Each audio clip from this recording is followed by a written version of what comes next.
So, Ramani, got out of Afghanistan, sworn to fire alongside fellow werewolves, protect Gaia, rage, tore over my enemy's pieces to over and over and again. Alright, so now we're gonna change to athletics instead of survival. As a young Garu, you learn how to channel your werewolf strength to run, fight, jump, and dodge faster than normal humans. The social skill is gonna be intimidation or persuasion. No, intimidation. We're gonna be a lean, mean, killing machine. You use threatening words and fear-inducing actions to ensure others know and respect that you are a Garu. And the mental skill, medicine, because I'm gonna do stupid things. You are proficient in healing human, beast, and werewolf in the fight against the worm, and have a sixth sense about causes of death and disease. Rage high. Fuck the consequences, let's fight!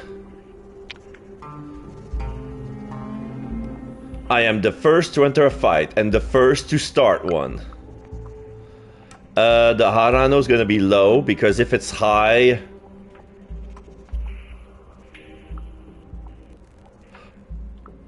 oh, I'm already full at rage. So if I start with low Harano, okay. See, if I'm low Harano, it's gonna be more decisions to more opportunities to fill my rage. I got it. Your Arano is low. I am Samira Ramani, a Garu of Afghanistan. Let's destroy this worm, one battle at a time. Character sheet. Prologue, Journey's End. Cross the border. I prepared to fight.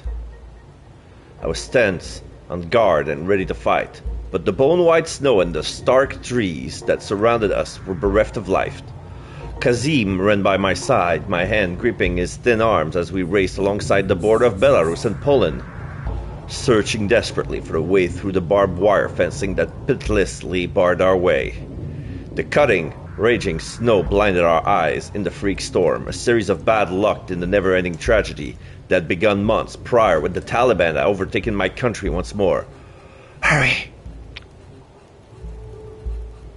I felt a clawing of panic within me. The guards were no match for a werewolf, but Kazim, my brother, was only a human and a child at that. And the guards would not hesitate to strike him down.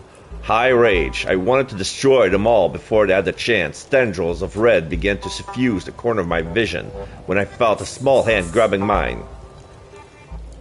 The fury instantly abated as I took a deep breath, squeezing Kazim's hands reassuringly. It's all right, I promise, my voice carried away on the howling winds as he smiled, pretending to believe it. This border was meant to be our last hope, our promised entry to the EU after the long, treacherous journey from Afghanistan. Instead, hope had turned to horror as we found scores of gaunt refugees crowded together in an undulating sea of desperation that pushed fruitlessly against the border. Families cramped and huddled around fireplaces and within ragged tent, if they were lucky. We were one of the lucky ones, which of course we weren't.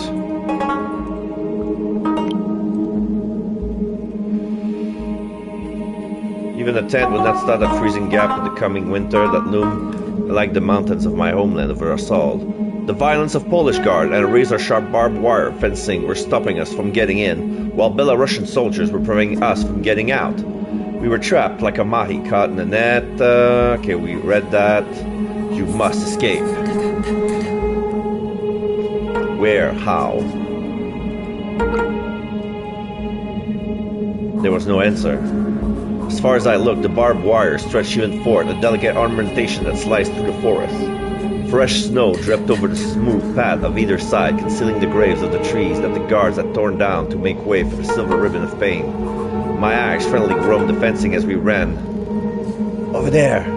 The barbed wire lay in shadows, but I could nearly make out something in its mist.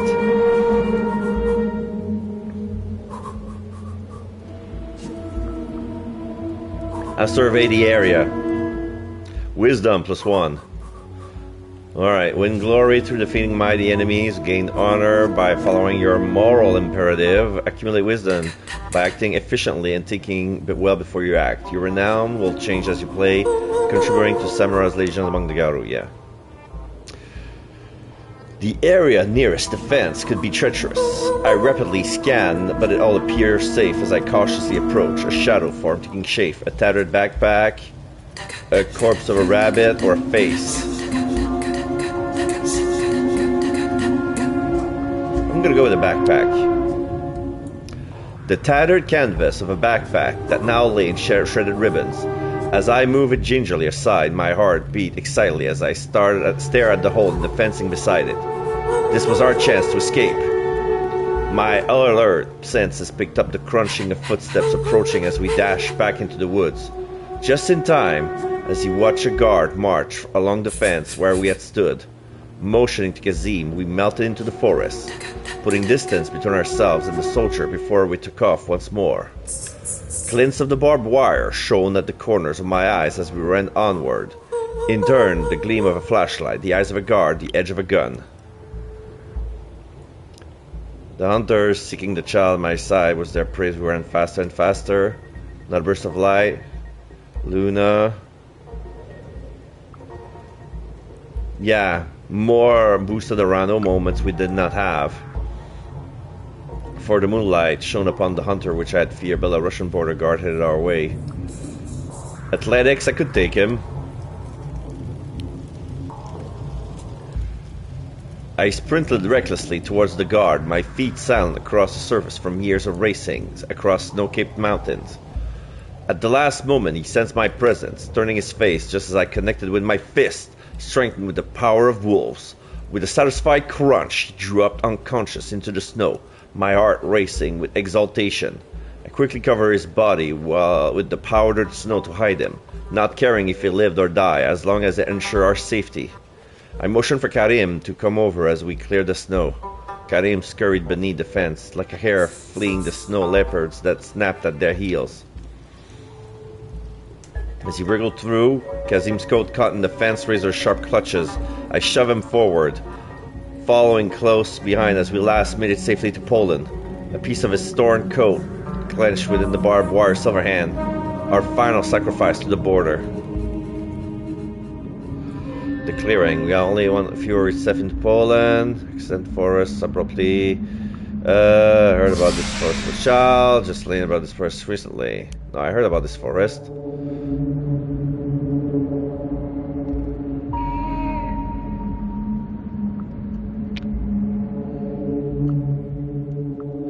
It felt like home. Pushka favorable. Although it was nothing like the mountain, valley, and open skies I had left behind, it reminded me of somehow my home, of the care that I have left behind in Afghanistan. As we entered the shadow woodlands, the feeling grew, enveloping me in its warmth, smothering me in its safety. I slowed down, I stopped, or I shook it off.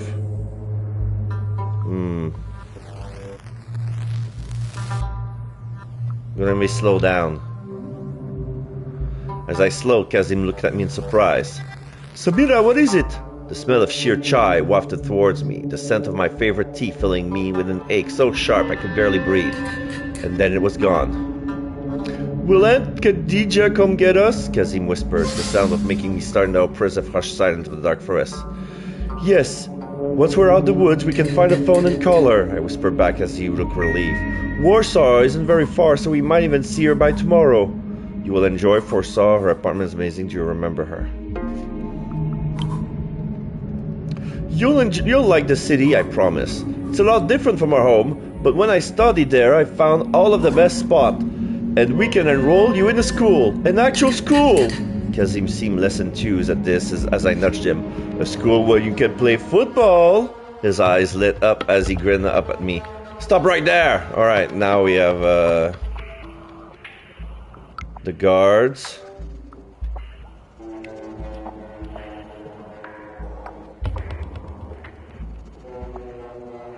Shove them out of the way. Glory. A red blaze across my eyes. In my fury, I shredded the branch in front of us before noticing the flash of fear in Kazi's eyes. I looked away, grabbing his arms and pulling him forward until we burst into an open clearing. The flaming orange leaves of autumn now lay entombed in the ivory snow that lay over the clearing like a shroud, smoldering fallen logs that rose again in the ground in one final hopeless attempt to return to their place in the sky. Don't move! High rage. Make us! I snarled. The guards signaled as I felt two more guards appear behind us, a German shepherd at their side. One twisted my arm violently. We can make you! He laughed as he easily shoved me forwards into the snow. I stumbled, nearly losing my balance, but managing to stay upright as the fury grew. My mind raced, searching for a way out.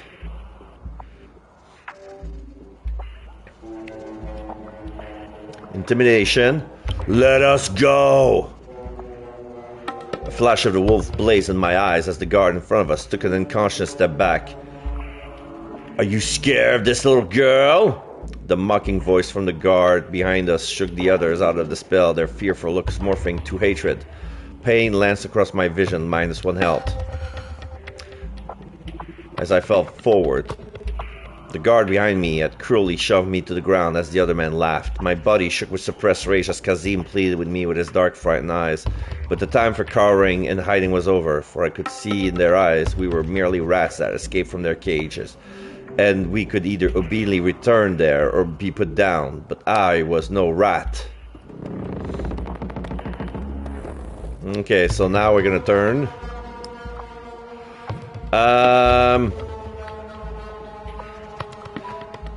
I was Ispo last time. Let's be Glabro this time.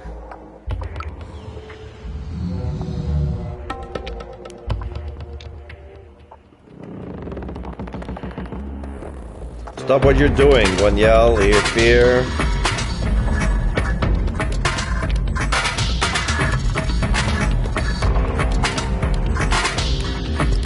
That's a try. I threw the guard behind me roughly against the other, springing forwards as I grabbed the throat of the guard in front of me. My grip tightening, he gasped for air, his eyes bulging, pain shot through me. Oh, I'm incapacitated already. Cracked the baton across my arms, trying to drop my grip as pain shot through me.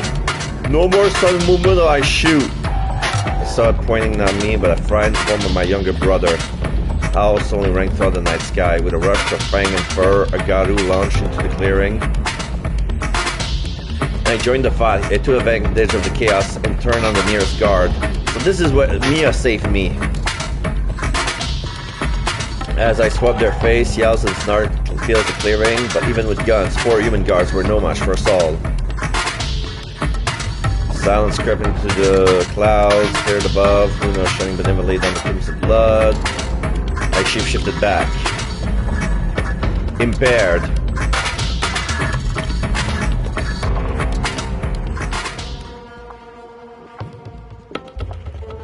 Thanks for the help. Maya friendly.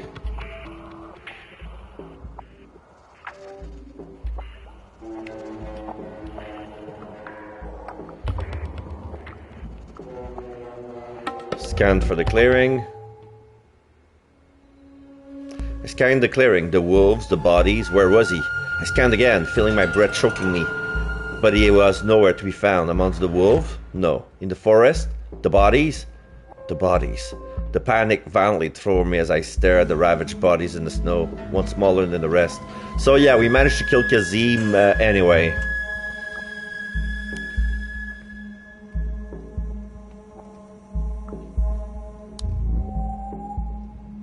I told you to run. Okay, we have a 1 hour now. Chapter 1, Awakening, Return to Warsaw. We saw that.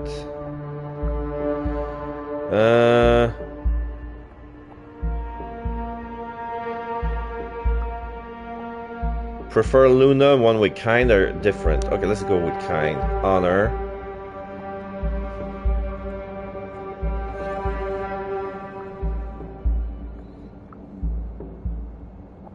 I enjoyed the work. Found myself enjoying learning how to mix drinks and getting to know the other Garu of Warsaw, especially what I thought all the other refugees who struggled to find any work at all. And yet, a small, cynical part of me wondered why even bother pursuing my university degree in the first place. I was studying medicine.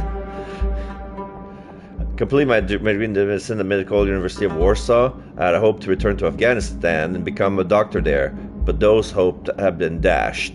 Upon my return this autumn, I have eventually tried to fit back into the city, to be less of a burden to Khadija. I have one of everything, right? Yes, I have one with everything, so I tried everything. I tried to find a job. I've met up with the other Garu. I met up with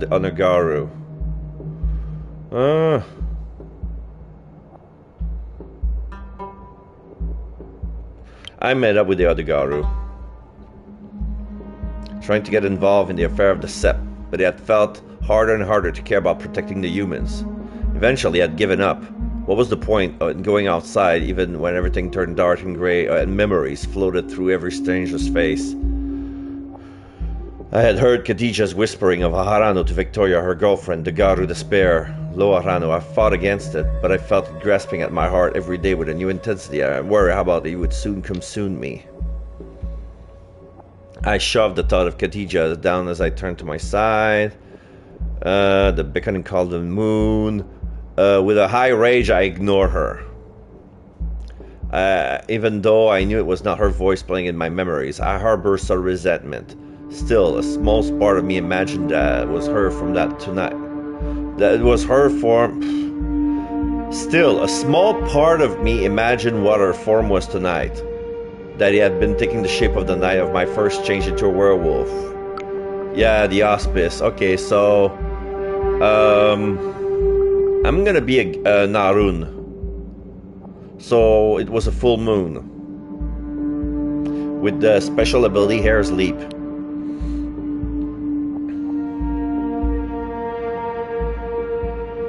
The first into a fight, I had fought the worm spirit across northern Afghanistan. Fighting seems less appealing now. You ever see the gift of Hair's Leap? Condition healthy. Okay, so I start with 3 health. Luna's form soon became obscured as the memory started to play once more. The voice of the moon intoning monotonously as I fell back into bed. The void of the ceiling above transformed to a vision of the past as I lay there, trapped, waiting for dawn. So I only have 2 willpowers. Okay. Breakfast with Khadija. Athletics, the window. Might as well get over with. Hunger gnawed at me. Okay, let's try if I can escape from the window. Oh, I don't want to deal with that shit. I was easing towards the open window, one leg perched on the sill, when I heard Khadija's voice. Samira, you up? Damn it. Rage high. Why was Khadija always like this? Annoyance surged within me. She was kind, but sometimes she did not understand that I just wanted to be left alone. I sighed, stepping into the living room. Khadija sat cross-legged. I listened in. No, I'm tuning out. I don't want to meddle to... Yeah, I'm not going to waste willpower just to know the deal about Elena Zielinska.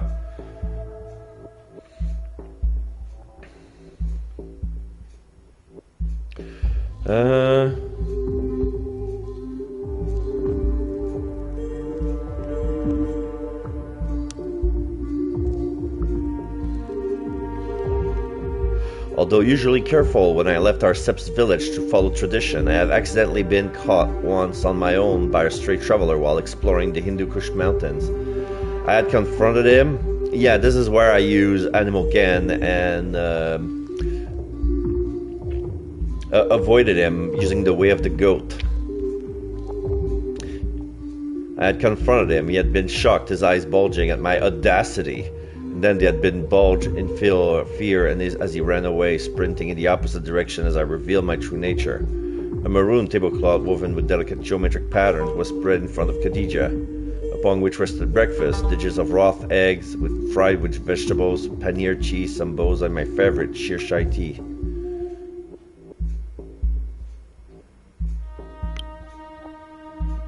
Sure, could you please leave me alone for one morning? Or yes, thank you. Yeah, let's be friendly with Khadija. Thank you for the meal.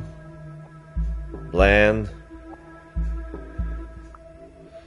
Try to muster some enthusiasts.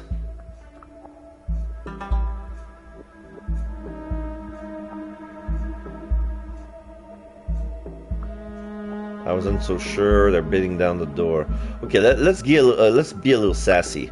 Oh yeah, the jobs are beating down the door, I say sarcastically as Khadija laughed. Okay, maybe the job market's a bit rough right now, but you'll find your path eventually. I know it. We finished eating and washed up. Oh yeah, the finger.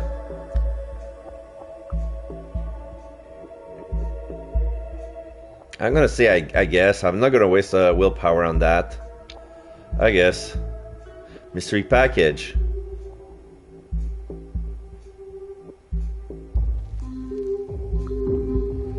I put it. Oh, I smelled it. I'm gonna use medicine to smell it. I can gain a willpower or use medicine. I'm gonna use medicine. I smelled it. I sniffed it, immediately drawing back as a whiff of blood filled my nostril. What the hell was Khadija been up to? I awkwardly got ready to go, finally leaving the apartment and locking the heavy door behind me with an old-fashioned bronski. Taking the creaky, 100-plus years old lift down the ground door, I stepped out into the frosty Warsaw street, my breath billowing in the air as I exhale. Get the Cairn away then, -1 Orano. Same stuff. Athletics. Knew a faster way. Parkour! I walked briskly through the city, heading away from the main streets. When I first moved to Warsaw, the city had overwhelmed me. The enormous crowded skyscraper, the rushing people in the streets filled with the toxic fumes from cars, trucks and buses, so very different from the quiet mountains of tiny villages of my own land. Prefer the city.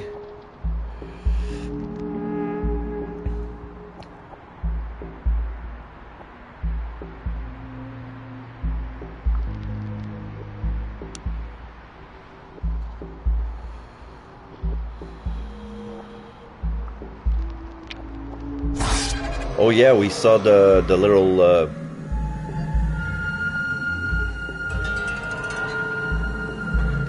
I'm not sure.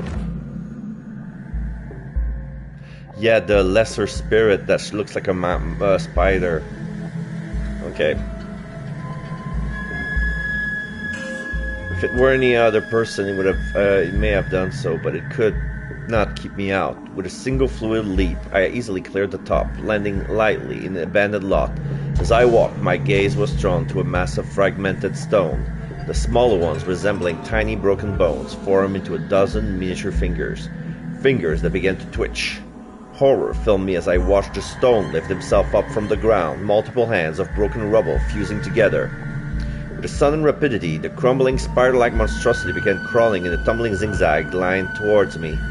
With my high rage, I lunged towards it. Fury grew within me, and with one powerful strike, I leapt forward, swinging at the rocks. Cuts covered my hands and arms, of course. I winced at the stone shatter into a million pieces, slicing at my hands and arms. I watched the scattered stone, fist still poised, but it remained still, inanimate once more. My mind rested over as I had seen. I reveled in the thrill of battle. Arun!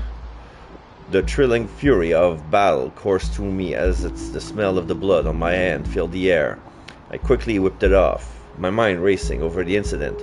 What was that? Perhaps Alona would have the answer.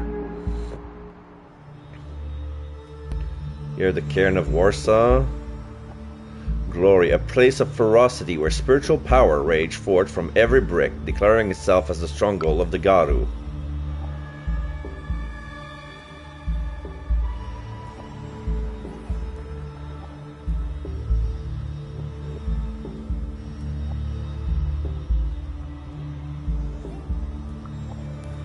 Drew me in, repulsed me, I hesitantly approached. The wall as the pulses of spiritual energy grew stronger. Okay, I'm gonna say drew me in. Cairn favorable.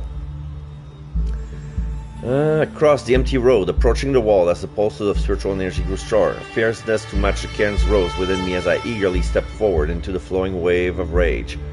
Though long since abandoned, the gaswork Colosseum still lay within the city's bound. The gas works as the decades pass, security has increased in the form of cameras and security guards, forcing the SEP to devise ways to protect it from wandering eyes. Garou guards, an old-fashioned fear, or blood protection, using medicine. Our cairn's leader, Ilona, has spread the borders of the cairn with her own blood in an act of territorial dominance, protecting and guarding the land from outsiders. Leaders past has once utilized their own urine, but after a few too many brisk north winds, the previous cairn leader suggested switching to blood, a suggestion unanimously accepted by the rest of the set. The most important defense though was the cairn itself, a living ward which held a powerful guardian spirit that fiercely protected its home.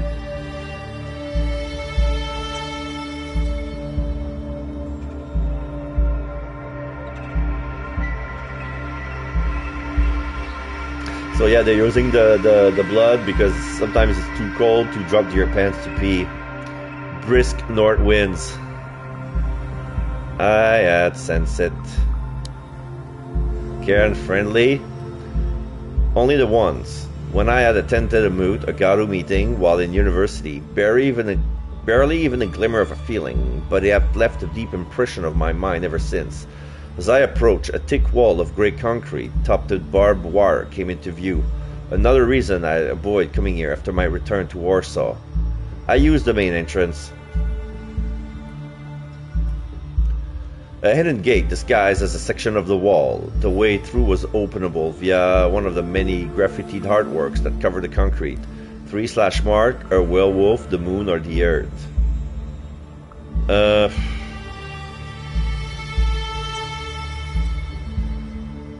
I'm gonna go with the moon. A hyper-realistic portrait of Luna splayed across the wall, but with the craters instead portrayed as gaping wounds of blackened shadows. I had often wondered if a Garou had created this, some dirge, hunting by a terrifying portent, or if it had been a fortuitous coincidence. Quickly sipping through, the wall immediately snapped shut behind me. I entered the abandoned lot.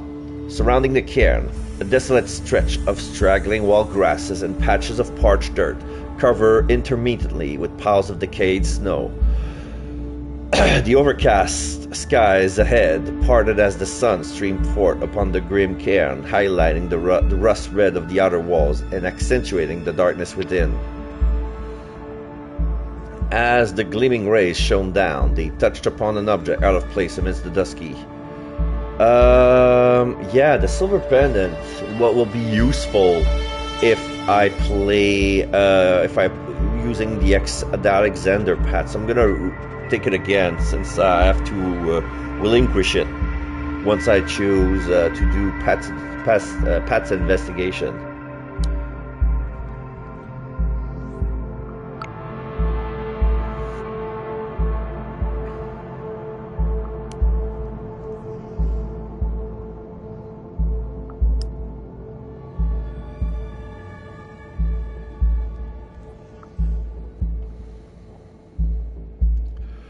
Khadija has told me about her past when I first arrived, her family, her ascension to set leadership. Let's go with her family this time. Although she kept her nature as a werewolf hidden, as most Garou were forced to do, from what I had heard, her immediate family have accepted, with surprising ease, her identity as a trans woman, particularly unusual when considering Poland's recent anti-LGBTQ+ stance. Samira, it's been a while. She regarded me with an indecipherable expression, her low tenor voice remain neutral, but I sense an underlying meaning to her words. What's that supposed to mean? It has. I've been busy. Yeah, I fought in the way. Ilona favorable. To my surprise, she smiled warmly, lightening her typically fierce expression as she nodded understandingly. Ilona's favorable. Let's head inside. I walked next to her in companionable silence as we crossed the faded grassy lot. Stepping through the dim, spreading shadow that emanated from the towering building, I follow Ilona into the old Colosseum. Cairn is friendly. The broken panes of glass from the numerous windows embedded in the Colosseum walls allowed sunlight to seep in from all sides, lazily painting glowing diamonds upon the packed soil. A thin, rusty gray staircase encircled the inner wall of the cairn, rising up to a balcony that would fill with the rest of the set during a moot, but now stood empty. Spread out across the ground floor of the cairn, I could see the forms of various Garu from different tribes, an aura of menace surrounding them, even in their human form. We ignored each other? No, I waved them. Even though they don't give a fuck about me.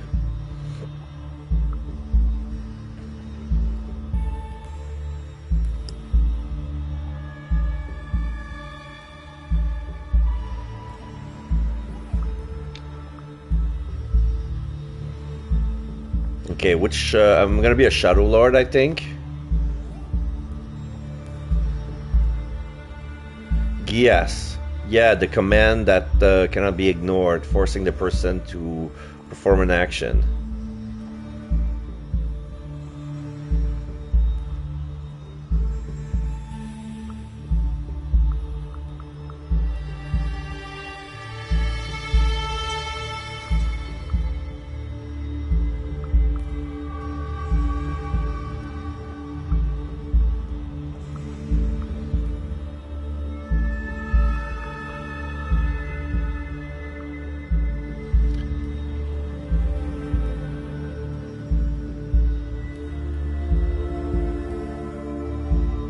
Silver Compact if I join the Silver Fangs.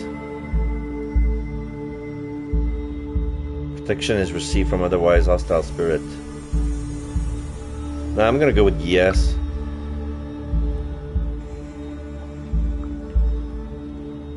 Your tribe is the Shadow Lords. You have received the gift of Gies. Shadow Lords, one aspect in particular has attracted me.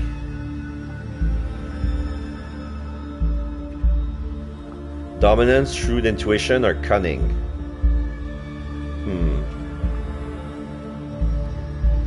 I'm gonna go with shrewd intuition. Knowing when to act and how to think on one's feet.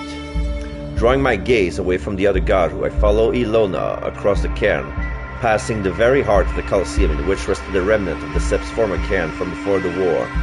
The intricately carved black marble capital of a Romanesque column whose broken, jagged end has been thrust into the ground. Above Gaia's soil could be read a line of old polish that's been described heavily into the stone. Let me work while you rest. For me only meant one thing. We were warriors, we were defendants, we were Nakama.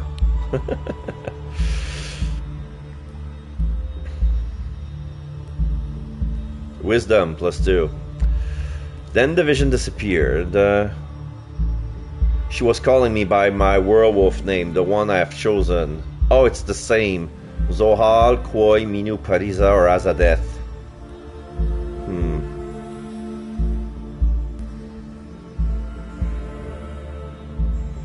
I'm gonna go with Zohal.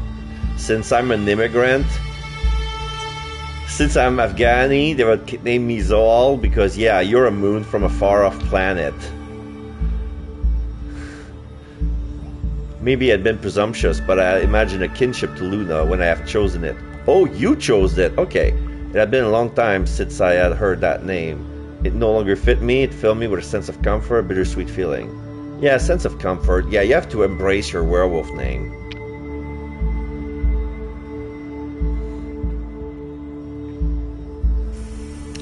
You've brought Khadijah's package? Yes, I have.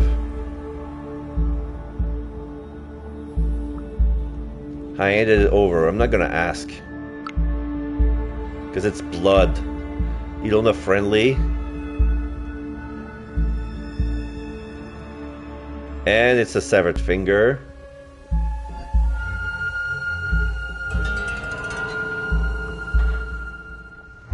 Why did Khadijah have that? I'm gonna say, what is that? Well, you can see it's a finger. A lesser bane of some sort, Ilona explained calmly. Khadijah has discovered in Warsaw and tracked it down, slaying it along with some other of her pack. She held it out towards me. What are your impression of it? Medicine. There's something on it. I pointed out the small specks of blood on it, but Ilona seems disinterested as she responds. Undoubtedly the creature's own. It says, no, it's something else. I shook my head. She was instantly alert as she asked, human? Werewolf? Not human. I responded slowly, examining it further. It's definitely some sort of spirit, though. Ilona looked interested in this information as we scrutinized it, but for now, nothing further could be learned. As Ilona placed it into a pouch, the finger seems to emanate with a final pulse of dark energy before she secured it with a snap. So yeah, basically it's from a possessed human. As Ilona placed it into a pouch, the finger seemed to emanate final pull. I wonder if this all could have something to do with the worm spirit I encountered earlier. You seem like you have something to say. I'll tell her about the worm spirit. Ilona Loyal.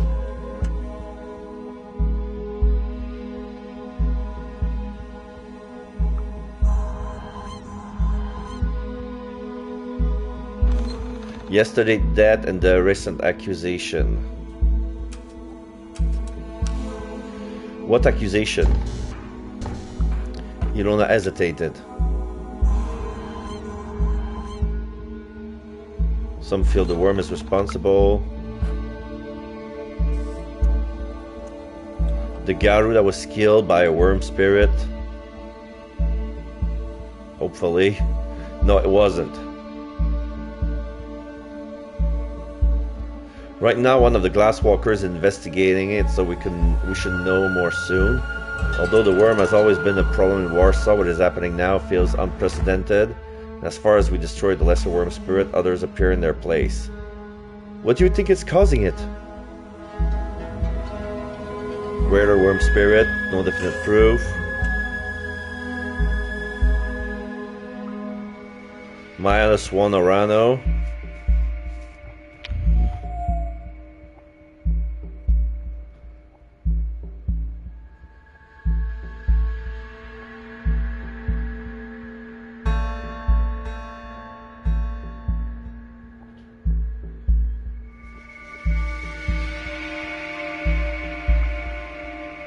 Items of healing, medicine. One of the reasons they had selected this cairn location was for the naturally growing herbs that spotted its surface and the nearby lot. Although Garu are able to self-heal, grievous wounds were often require the aid of extraneous method. I took one of the herbs. Took a bundle of dry herbs. Verven to ward out evil spirit. Yarrow to staunch wounds in war. Oh, I'm gonna need the yarrow. Pale flowering flower used for healing wounds and walls.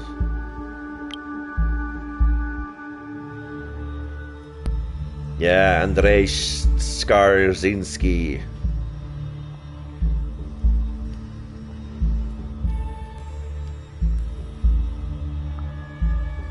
Head of the Morning Wolf Father Pack. But he's also a native Warsawianin. A Warsawianin and a Shadow Lord, a fellow Shadow Lord.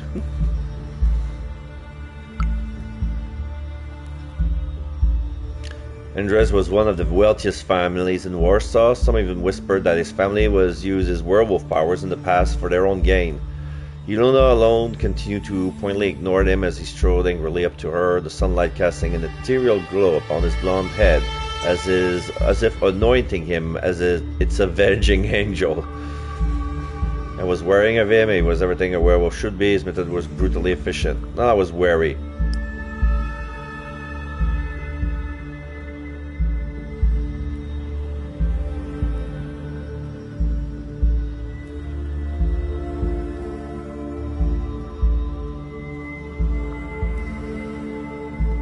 I look at the other Garu. To my surprise, none of them seems as confused as I was. As I mentioned, I couldn't do anything without proof. Ever seeing these refugees arrive in this country? Yeah, that's a little debate. Rage as I interrupted him. And disbelief. That's the stupidest thing I ever heard. How do you know it's the refugees? I don't believe you.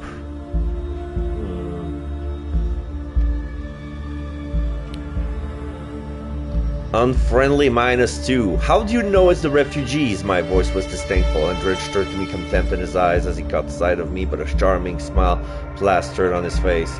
Ah, Samira, our very own refugee. Perhaps you could shed some light on what exactly your countrymen have been doing here? This light word seems to hold an underlying meaning. They haven't been doing anything which you would know, as apparently you don't have any proof. What I know is that if America had not been investigating them, he would be alive right now.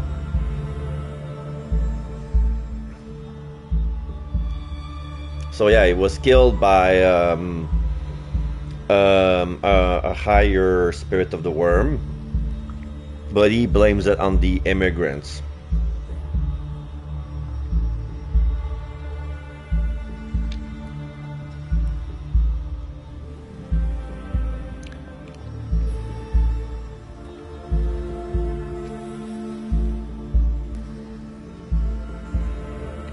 Wisdom. I sensed that it most certainly was not over, although Andrzej forced a smile as he turned fiercely around. I caught a glimpse of his bright blue eyes that burned with an avenging fury. The other god, who seems to be awkwardly looking anywhere but at us as a hushed silence, fell over the cairn, and Andrzej has left. What the hell was that about?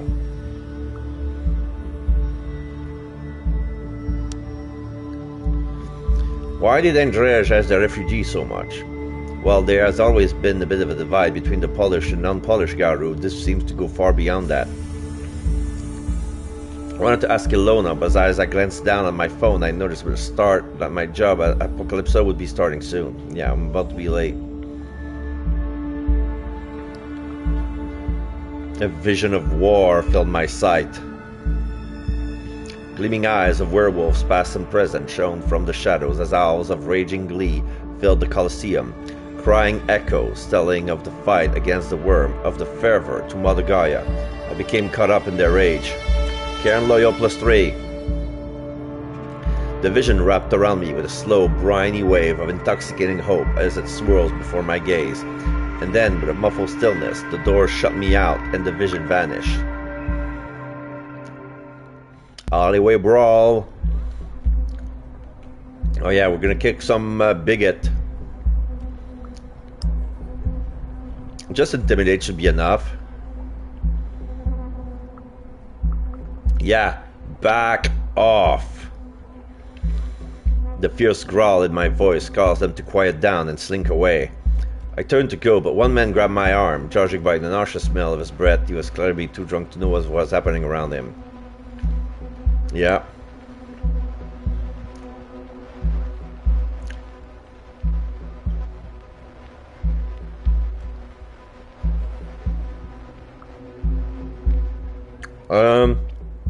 Yeah, I'm shape-shifting. Either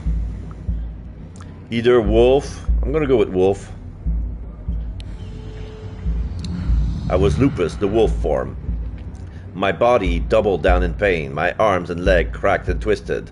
My skull fractures and reset itself in a different shape. Fragments of bone crawling under the skin.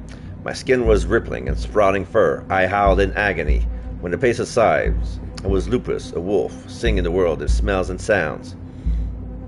I snarled at the men in warning.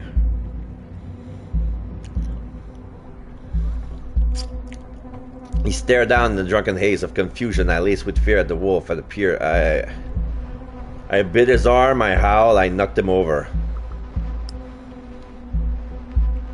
I rushed at him, knocking him over with a powerful blow. He fell to the ground with a crumpled heap before scrambling shakily to his feet and racing out of the alleyway. And I shapeshifted back, -2 rage, that's fine. God, the hat felt good. Glory. Hopefully that hassle would think twice before harassing some other woman in the future. Trying to calm myself, I opened the black iron door and stepped inside, heading down into the dimly lit stairwell into Apocalypsa. I blew off some still water before going to work. It wouldn't be a good idea to be full fury while working. It's no good. No good at all.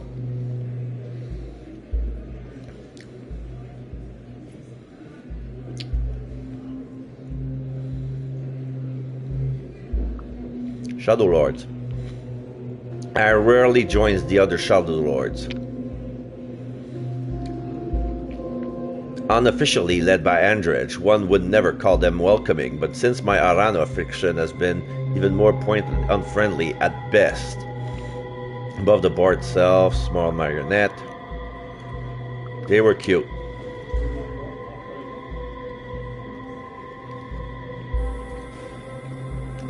I even named a few of them, saying an internal hello to morose George, who thankfully did not say hello back. The night was still early at the bar, and it was fairly empty aside from Alexander, my pack leader, a few Garu I vaguely recognized, and Victoria, who nodded as she finished mixing a pint for Pat, or Dr. Patricia Myers, as she was formerly known, an intense white blonde god-looking woman who was sitting at the bar. I hurried behind the bar. Oh no, I have to wave at Pat. I have to be friendly, even though I'm not going to be working with her.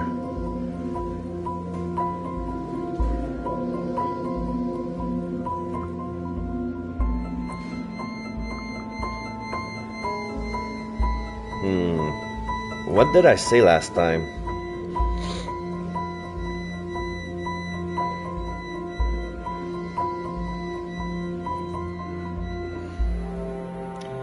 Did I told her about the men?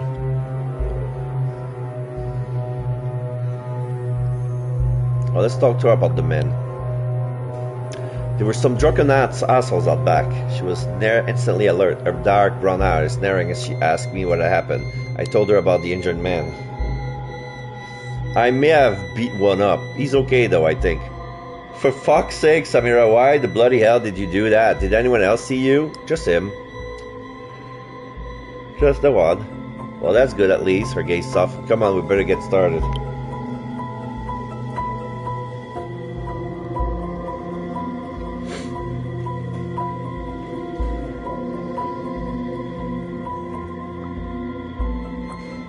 Okay, let's talk to Victoria, Urban Unrest. Victoria ignored me. Victoria walked past ignoring me. I wondered if she was mad about earlier as she headed to the end of the bar furthest from me and started to mix herself a drink, knocking back a huge gulp. After a few moments, she joined me, letting out an overdramatic sigh. I just can't seem to stay mad at you, can I? She grinned at me and I returned, feeling a sense of relief. Victoria looked over to the crowded bar. You know, something seems off tonight. Not even tonight, really. The past few months, things has been really strange. Shadow Lords. I assessed the crowd carefully. She was right. Although the Garu caroused and partied as usual, there was a strange air of unease. You know, I can't help but wondering if it has something to do with the triad, the unbalance.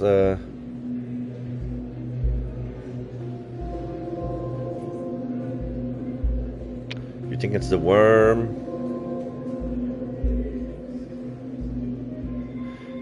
And she hesitated, avoiding my gaze. I think it's centered around all the recent changes in the city. Rage balance. You'd think it's because of the refugees. She hesitated in a way. I think the worm is do it what the worm does. Look at Garu. In Białowieża Forest as well.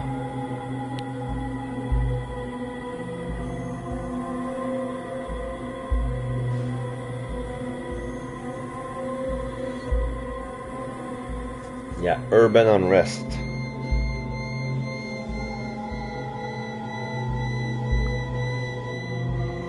Yeah, +1 Arano, I could not shake it off.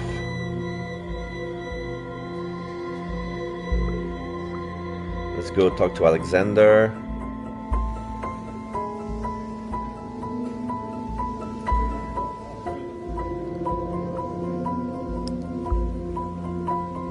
Oh yeah, the baleful order, the arcane links, or the immortal peacock. What's gonna be my patron?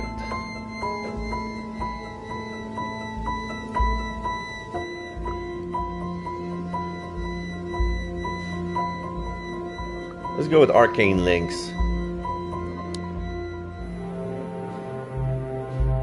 Only a small number of links remain in Europe, fighting for survival. I could relate. Alexander only been leading the pack for a few months when I enjoyed, although its features appear mostly Korean. Khadija told me it was half Polish. He intrigued me. I wasn't sure what to think. Oh, he intrigued me. Glory 3. He was always seemed set apart from the other Garu with his cool, collected appearance.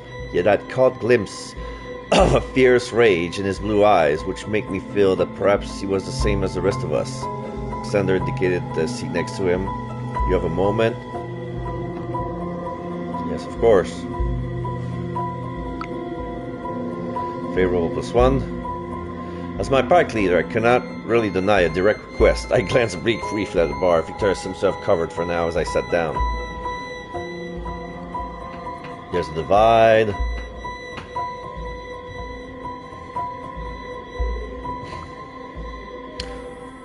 Lo Arano help how? Most Garu have already explicitly or implicitly chosen a side, but you have not. So who exactly is causing this divide? I asked, although I cynically thought I have a fairly good idea of who it might be. Alexander's black eyes momentarily flared with a hint of some emotion I could not quite place, as he coolly answered, I am assuming you know of Andrej? Yeah, Shadow Lords is the leader of my tribe. He leads my tribe, of course I know him. Actually part of why I called you over. You just wanted me to spill the tribe's secret? How can I help? So I don't think I'll be much help. That's how can I help. If there's anything you had heard from the tribe, she may be of use. I'd help, but the Shadow Lords don't tell me anything. The other Shadow Lords of Warsaw were always begrudgingly accepting of me, and since the whole Arano situation, they have been even more antagonistic. I see, but why didn't you tell Ilona of this? It was hard to read his expression. Judgmental? Curious, whatever it was, I felt my irritation rising. Oh, I'm gonna take a rage over losing of willpower. Do I have to tell her everything? My voice came out sharp, and frankly I assumed she already knew. Alexander's favorable, he looked surprised. How would she know? Alexander asked, genuine curiosity in his voice. She's the Sept leader. Shouldn't she know what's going on within it? Alexander seems sympathetic, -1 Arano. You have a point. But even though she is the leader, she cannot force them to act a certain way. However, I will talk to her and see if there is perhaps something that can be done. I studied the face, then nodded as I offered a tentative smile. Thank you. Momentarily silence fell between us before Alexander spoke again. Irregardless of the Shadow Lord's situation, I do still believe that your help will be invaluable in the matter with Andrej. Before I could respond, an intoxicated Garu stumbled by, bumped me into her chair as his drink splashed over the ground. He looked down as it morosely before drunkenly carrying enough. Thankful for the interruption, I stood up. I should probably get back to work. Can I let you know later? Of course, although I must cautious that time is of the essence. Tomorrow morning, yeah?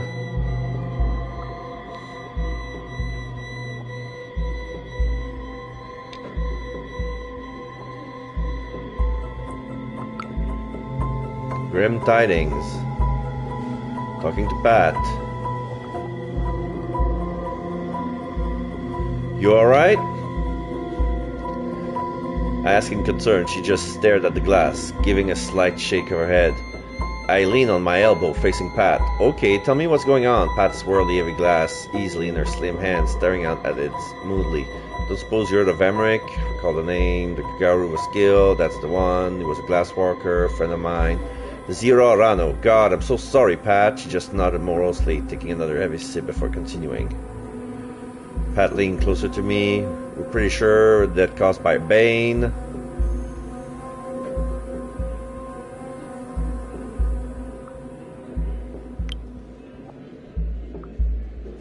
I don't think I can. I responded, feeling her wrists raise a sense of panic. Pat seems to pick up on it as she quickly spoke. If you can't understand too, just let me know tomorrow morning, alright? The gang of Garu began yelling at me for a round of beers. I quickly agreed to text her the next day before hurrying back over. Reckoning. Whoa! Was there a cop last time? As the night slowed down, only a few inebriated Garu remained half propped up at the bar. I was pouring vodka into a glass when I heard a sudden commotion near the front door. A grim-looking police officer appeared at the bottom of the stairs, staring disapprovingly around the bar as Victoria headed over to him. I felt my body start to shake as for a second it was like I was back in the forest, back in Afghanistan. I inadvertently clutched my arms fiercely, trying to still the shaking. "You okay?" A tentative hand placed itself on my shoulder. I look up to see Alexander and Pat close by, twins' look of concern on their faces. "Zero Arano," I called myself. I took a deep breath. "Yes, it's fine, thanks." I turned to see Victoria, exchanged a few words with the policeman, his expression unchanging. Eventually, he at last left the bar. Victoria approached me. She drew me to a corner of the bar. Her expression grim and tired. The policeman was telling about the man you injured. Thank God for the delirium, because fortunately, the man didn't remember exactly what happened. "Listen, Samira," she shifted awkwardly. How about you take a week off?" She shaved off my startled questions. "This is not a punishment. You only got one other shift anyways, and I can easily get it covered. You got a lot going on, and I think a break will do you good." "Zero Rano." "But I want to work. It's the only thing that distracts me." Alright. So last time it went fine, but since we bit a little bit brutal, yeah, so this is how they justify us not working at Apocalypsa. Like the other time, like we were taking a week off because I'm under investigation, and it's like, oh, it's no big deal. And Victoria crossed her dark arms. "I love that you like this job, but I'm insisting on this. Plus, if that bastard does happen to remember anything, that at least you can be out of the line of fire."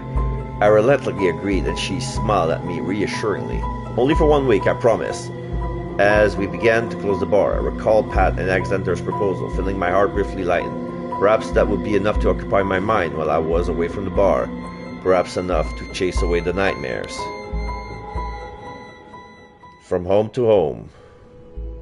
As I lay on his bed with those light gleam, dream about the past. The memory with Tariq, sorry.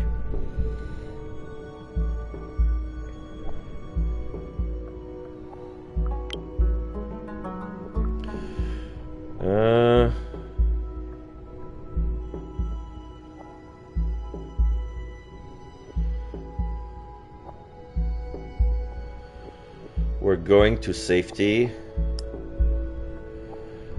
I said with false confidence. I didn't really know where we were going exactly, but I sensed somehow he would protect us. Tariq just nodded, as if my answer had been enough to feed his momentary glimpse of clarity before subsiding once more into silence.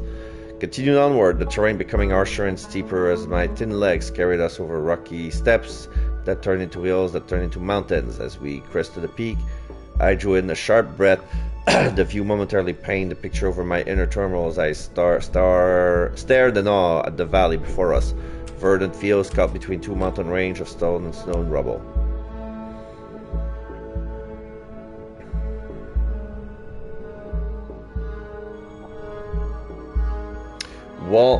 An azure river matched the daytime sky and ran lazily through it.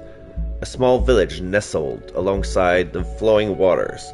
Walnut trees and apple orchards dotted the valley floor, the fragrant smell of fruit faintly perfuming the pure mountain air. There, the place that was calling me. Home, safety, power, family. I'm gonna say family. Yeah, we're gonna be Vin Diesel. Family. I wasn't sure why this thought sprang to mind. My remaining family was here with me. Yet I sensed that within that village there were people who were also somehow my kin. Turning excitedly to share the good news with Tariq, I looked around at the now empty plateau. Where did he go? I turned back and continued onward. Fuck him! As if in a trance, I continued onward into the valley. Perhaps he was on his way there too. As I searched, I felt sudden emptiness in my arm. I stared down at the place where Kazim has just lain. I looked frantically around, dropping to my knees, scratching in the rubble, when the ground below me lit up with a sickly glow as I turned my head to stare up at the night sky. The starlit galaxy above transformed before my eyes with a frisson of static like a glitched out computer screen. What is that? As the star began buzzing around like thousands of tiny flies circling the ragged gaping black hole where the full moon has preciously resided. I didn't want to know what was inside, where did Luna go, what was in there. Her faint, raspy, scraping noise rattled ominously from the skies as I stared in terrified fascination. A single insectoid clawed curled delicately out of the black circle of terror filled my heart, the fear grasping friendly at my mind in screaming waves. More claws emerged, embedding themselves into the night sky, as with a horrific screech, a massive, inhuman face filled the unnatural gap. It stared down directly at me from the sky above, a wide, malevolent grin spread from end to end, revealing violently red, sharpened teeth, too many for its mouth. I ran away from it, I ran toward the village, I stood my ground, I froze in fear. Stood my ground! It's not real. The creature's carapace of mad black fur riding as it opened its maw, violently red teeth ready to swallow me whole, when within the blind sunness it disappeared, leaving only the night sky. As the sky faded to my softly moonlit room, I stared up at the ceiling, feeling a strange sense of calm. Something has changed.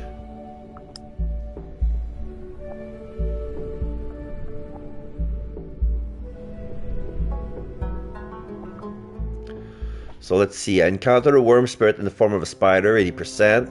Enter the cairn through the main entrance, 78%. Engage in a brawl, 42%. I had an uplifting dream, 0%. Everybody else didn't have that. This is the second time that happened. I don't get it. I don't get it. People are running away in their dreams like they're... What are they doing?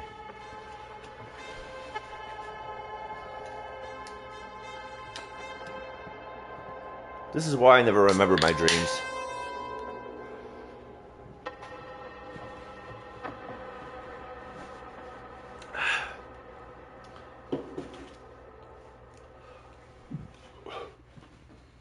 Sometimes I provoke the conflict, and it dispels them, and it turns into regular sleep. The hunt begins.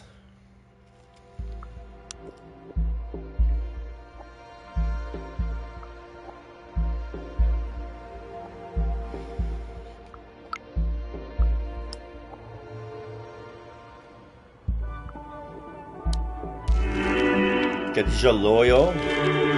Okay.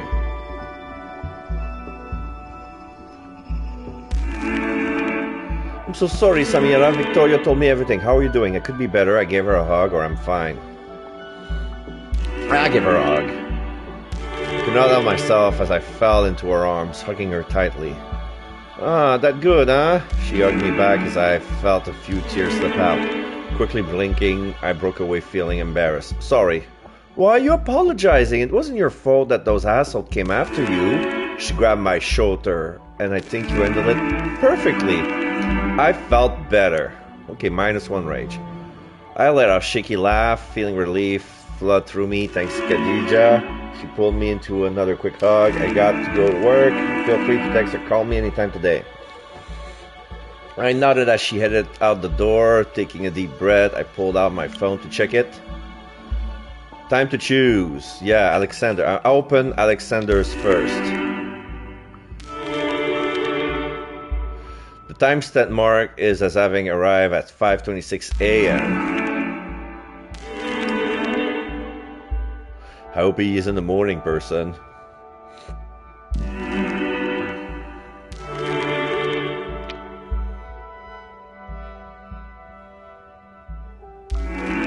I read pad text. 9:31 a.m.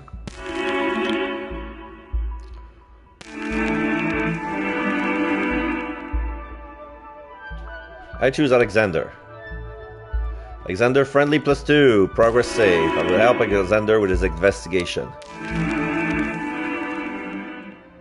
I opened my chat with Alexander, quickly typing a short message telling him I was free to meet today. I sent a quick text to Pat as telling her no, I was busy. She messaged back reassuring me that she understood and best of luck. A few seconds later, Alexander's response popped on the screen, sending me the location of a cafe in Old Town Warsaw. Shadow Lords. I sat down to a short breakfast. I had some time until I met him and was in no rush. At last, I set out for the cafe. While this journey was free of any worm spirit encounter, there was nevertheless an air of unease in the city as I made my way to Castle Square. The light gray skies overhead were dashed intermittently within the dark underbellies of cloud that threatened snowfall. The clouds soon made good on their promise. Dainty snowflakes began falling tremulously around me as I approached the old town of Warsaw. Old Town Cafe. Despite the early hour, the light layer of snow that now blanketed the cobblestone of Castle Square was already crisscrossed by meandering trails of footprints. Plak Zomkovi Castle Square was, despite this name, a mildly triangular-shaped open area with the royal castle of Castle Square faced opposite tightly packed townhouses of pale blues, yellows, and orange. Typically the roofs were a striking burnt reddish-orange, but today the thin film of snow that lay over them created a sort of sandwich effect, with the pavement below, the building front, serving as a colorful filling.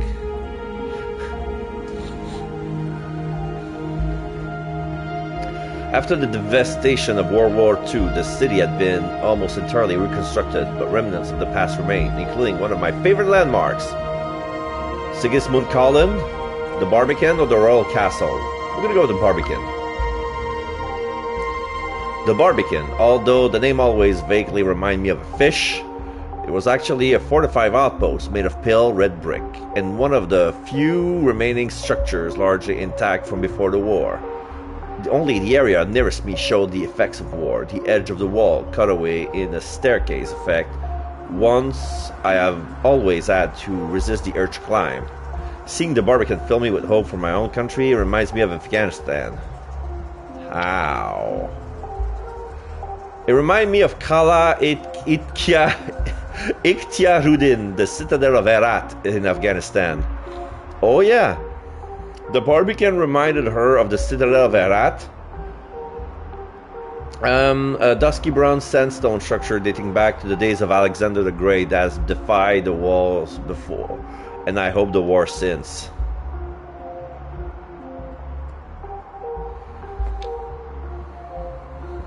I began briskly walking past Sigismund's Column, avoiding the patches of snow-covered ice as I headed toward the cafe where Alexander asked to meet. He had been here recently. It had been months since I've been here. I've not been here since my return to Warsaw. As I've been here recently, fuck it. I had been there recently. It was a popular tourist destination, and I enjoyed getting lost amidst the crowds, forgetting about everything that was happening far away from here. Why it says it's progressed in the glossary.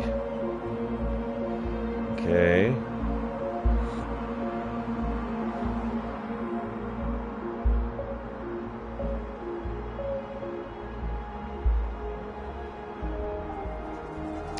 Delirium, the panic of memory loss suffered by a human who observes something that reveals an individual as a garu. Basically, it's the failsafe that allows a human to turn into werewolves without, having a breach.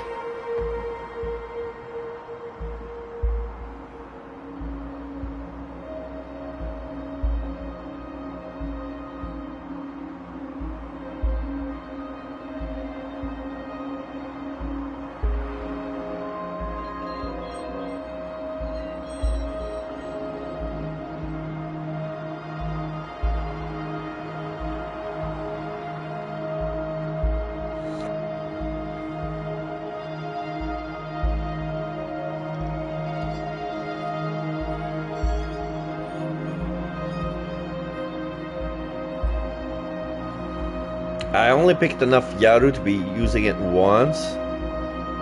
Okay. Victoria neutral. Andrej unfriendly. Karen loyal. Maya friendly. Pat friendly. Pushka favorable. Khadija +3. Ilona +3. Okay.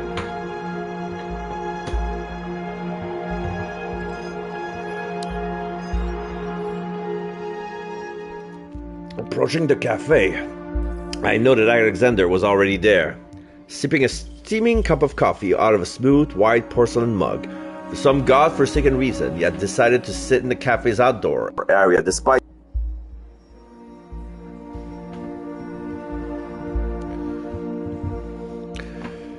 He looked annoyingly comfortable. He looked out of place, or I was impressed. He looked annoyingly comfortable. While I was wishing I had an extra layer, the cold appeared not to bother him as he stared down at his phone, a small frown upon his features. Cafes were another pleasantry I've enjoyed when first arriving in Warsaw.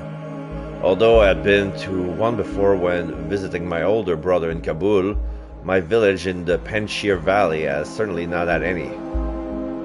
As I walked towards Alexander, I felt a snowflake settle upon my cheek. I glanced across the square and up in the slate-gray sky, watching as the snow drifted down in winding patterns, the white, feathery flakes morphing slowly into black and ash. Continue watching. Transfixed by the unusual sight of grim, gray ash filling the air, paper-thin flakes, like the ancient wrappings of a mummy, covered every surface until blowing away in a gentle, unseen breeze as the rubble of the past rose before me. Bloodied pile of broken brick and stone covered the raised ground, the oppressive thick cloud of ashes choking me. Was this Warsaw of the past or a vision of my homeland? For the vestiges of war looked the same across the world, a crumbling, broken death of all that once had thrived. Samira? I blinked as I heard Alexander call my name.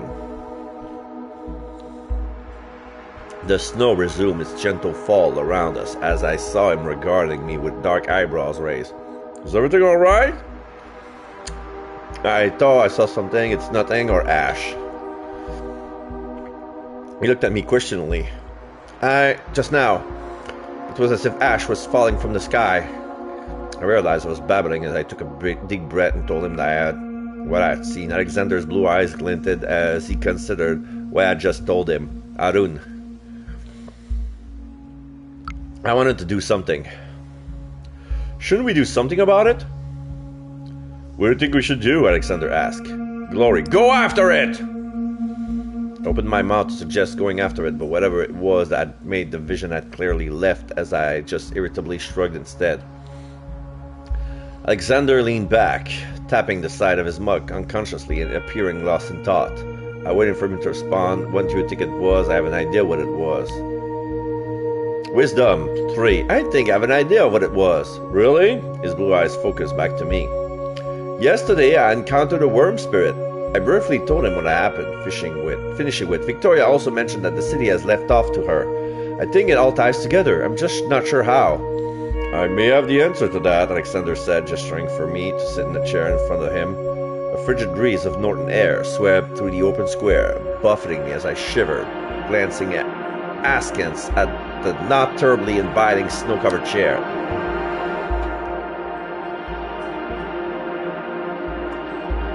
Intimidation, let's move inside.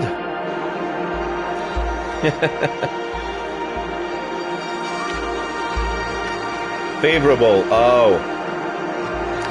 He was friendly first, so I lost the point. Let's move inside. I remained standing, my arms crossed. Alexander raised his eyebrows as he too stayed where he was. Outside is more conducive for privacy.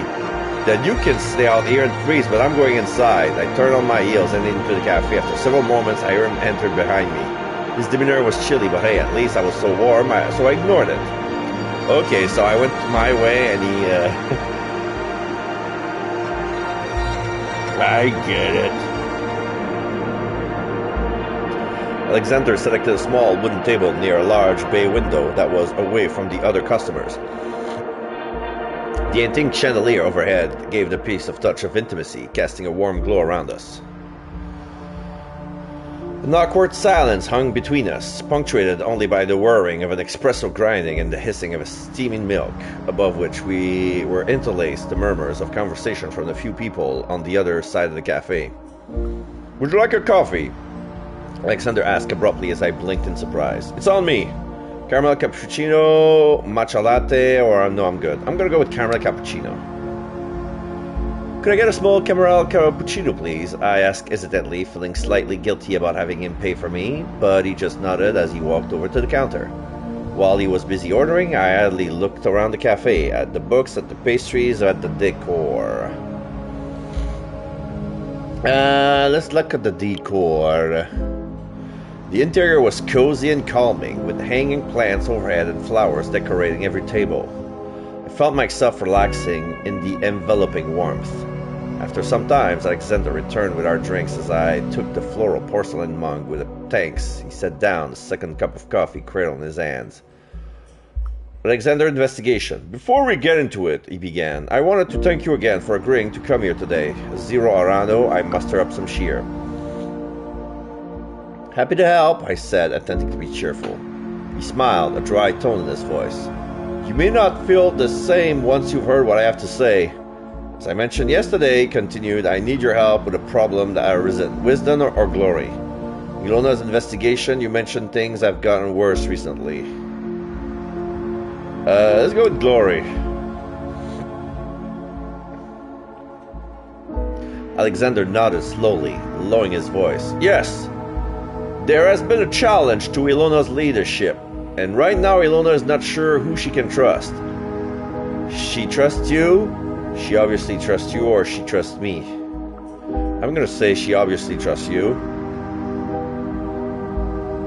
A half smile appeared on his lips. "Yes, I believe so. Do you think she should not?" "I don't think anyone should fully trust anyone. No, that's not what I meant. I was just curious. Now, I'm not gonna raise a rando for nothing." "Andre, she found a new clue about Alexander's investigation." "Yeah, I was curious," said non-committedly, quickly before crossing my arm. "So Andrej is the one challenging the leadership. But why? That we are not yet entirely certain about. The more worrying problem right now is that his following is increasing by the day." "Arun," I shrugged. "So what? If Ilona can't stand up to a challenge to her leadership, then maybe she doesn't deserve it." Alexander rubbed his forehead. "If it was just a simple matter of a direct challenge to her leadership, Ilona would find some way to settle it. However, Andrej has not done that." "Zero Arano, what is happening then?" My curiosity as I asked. Alexander's eyebrows furrowed together as he crossed his arm, leaning back in his chair. "Well, what you saw in the can for one, though that is a recent tactic. Originally, Andrej's manipulation were most subtle, undermining her behind her back, carefully sowing the seeds of discontent. But now," Alexander shook his head, his expression troubled, "now he has become out of control. Shadow Lords. Although I can't say I was ever a huge fan of him, I do remember him being a respected member of my tribe." I grinned. "Not that we have the best reputation." Alexander looked at me straight in the eyes. "What you need to understand is that Andrej was once another leader and warrior. He earned the respect of everyone he met. This new, out-of-control, antagonistic side is just not like him at all." Alexander shook his head as he briefly looked away, the porcelain coffee cup still in his hand. "What's more," Alexander continued after a moment, "it's not just about challenging Ilona's leadership. He has become obsessed with the refugees coming into Poland." I recalled the events of yesterday as I responded dryly. "I noticed." "I just believe?" Alexander hesitated, his eyes appraising me. We also learned that he believes that the refugees are being influenced by the worm." "That's insane." I felt wary as overcame. No, I'm gonna rage. "That's insane!" I stood up abruptly from my chair as the people around us stared at me. I ignored them, fury flowing through me. "We've been through a fucking war. All we want is an escape from that. Most of the refugees are even willing to take on the worst jobs he wouldn't deign to take. On top of that, he thinks we're working with the worm?" Alexander ignored the passerby, staring at he calmly responds. "I agree with you, which is why I have asked you here to help prove him wrong." I felt the anger rush out of me as I sat back heavily in my seat. Why hasn't Ilona stopped them then? I asked. Alexander began to speak when another customer passed by our table. We waited until he has gone, then Alexander continued, his voice lowering slightly. First of all, because there is something wrong. The worm has been far more active than usual.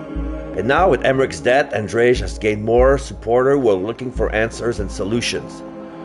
He held up her hand and I sat up indignantly. No, Ilona and I do not believe the refugee has anything to do with Emmerich's demise, but he was investigating something to do with them, and many see a connection. That's ridiculous, I burst out at last. The worm's forces are always thrive on crisis. It's not the fault of the victim, for fuck's sake. Exactly, which is why we're going to investigate the reason why Andrzej thinks the refugees are at fault. Is it a lie to garner support? Does he truly believe this? If it's yes, why so? There are many questions we do not have the answer to. Why do you need me? Do you think I can help in some other way? The answer is obvious.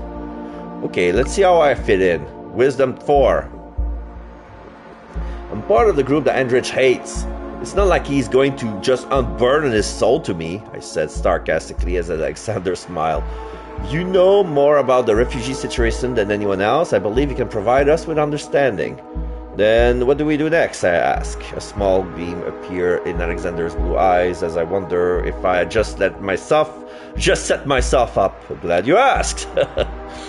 I actually chose this spot because last night at Apocalypsa, one of Andrzej's pack, Zuzana, was fairly drunk and loudly proclaiming she had actually been harassed by a group of refugees near here, even claiming they attacked her with a knife. She told you this? That's nonsense, and you think she's lying. You think she's lying? Alexander shrugged. We're fairly sure she is, but we want to check it out before making any accusation. With that, Alexander set his mug down, decisively, abruptly standing up as he beckoned me to follow. Wisdom, now. No better time, he asked, walking away as I hesitated, then followed. Truth or lie? The snow had melted slightly, the sun washing it away with bright rays that bounced off the remaining patches and directly into my eyes as I shielded my gaze. Fixing my gaze instead of Alexander's long blue coat up ahead, I followed him as he strode through the crowds of tourists with ease. Felt like he was hiding something. I knew he had grown up here. I knew he had gone to a boarding school here. Okay.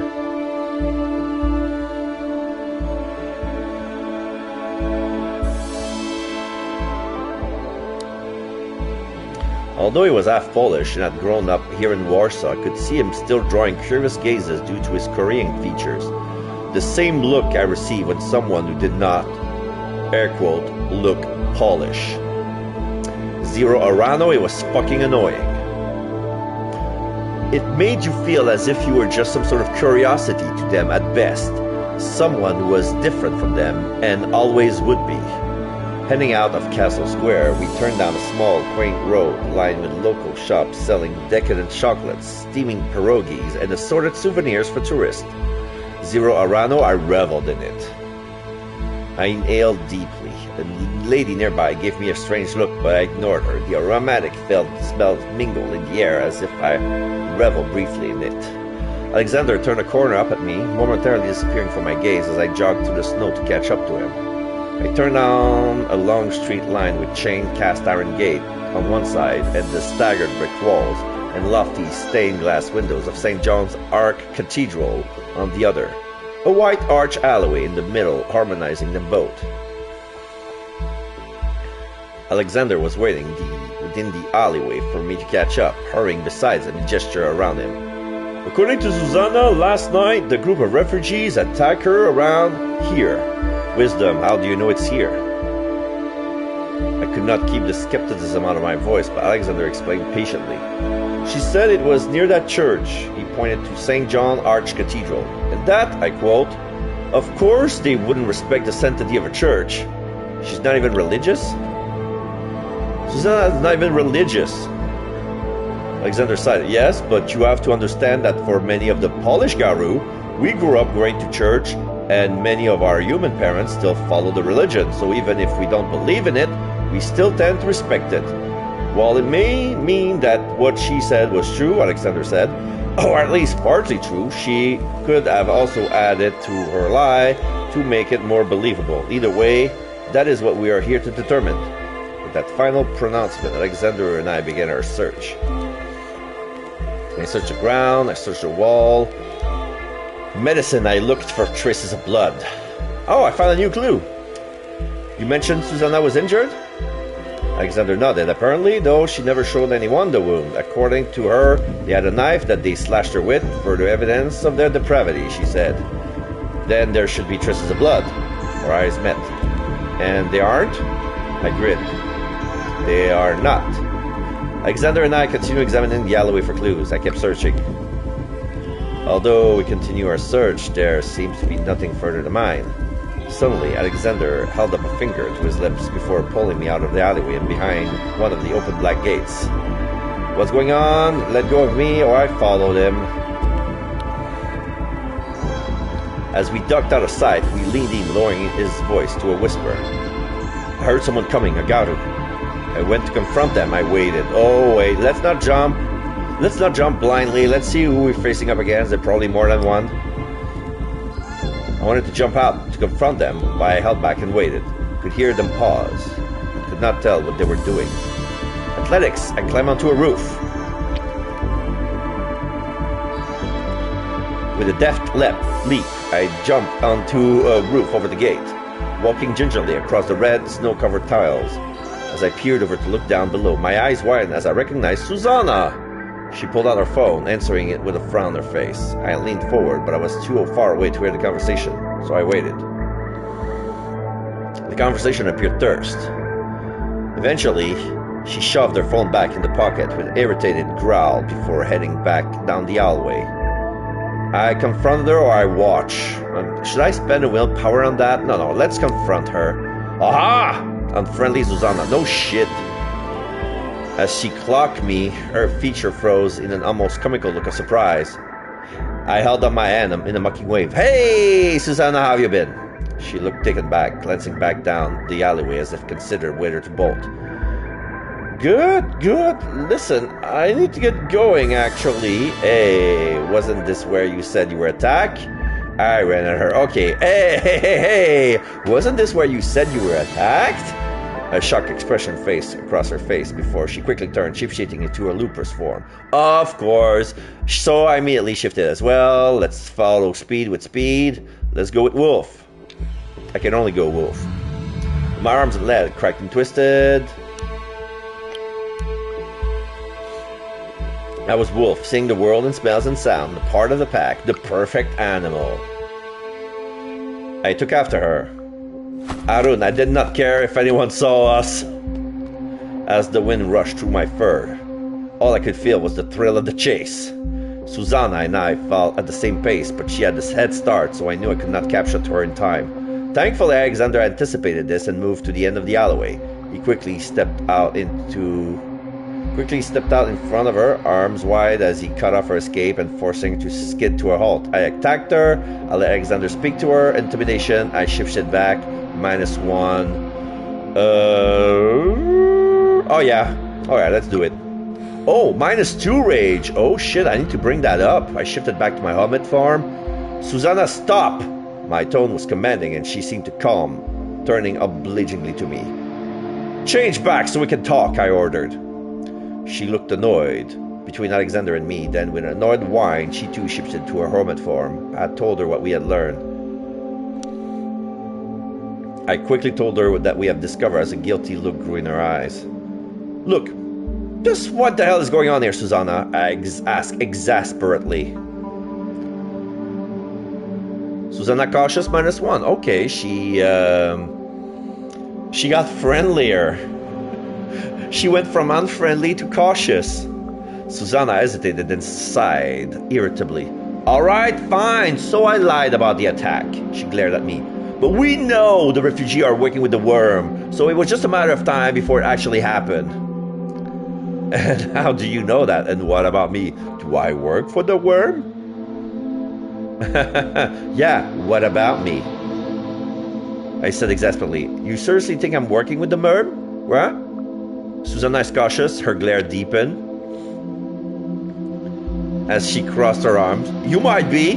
We barely seen you since you got back. Plus, I heard you got a rhino now or something. Listen, she continued before I could respond. What I do know for sure is that we're the Warsaw Sept, which means well it's better to protect our city than our own people. Boo. Why lie about the attack? You're just racist. Intimidation. Do you think the worm cares what city you're from?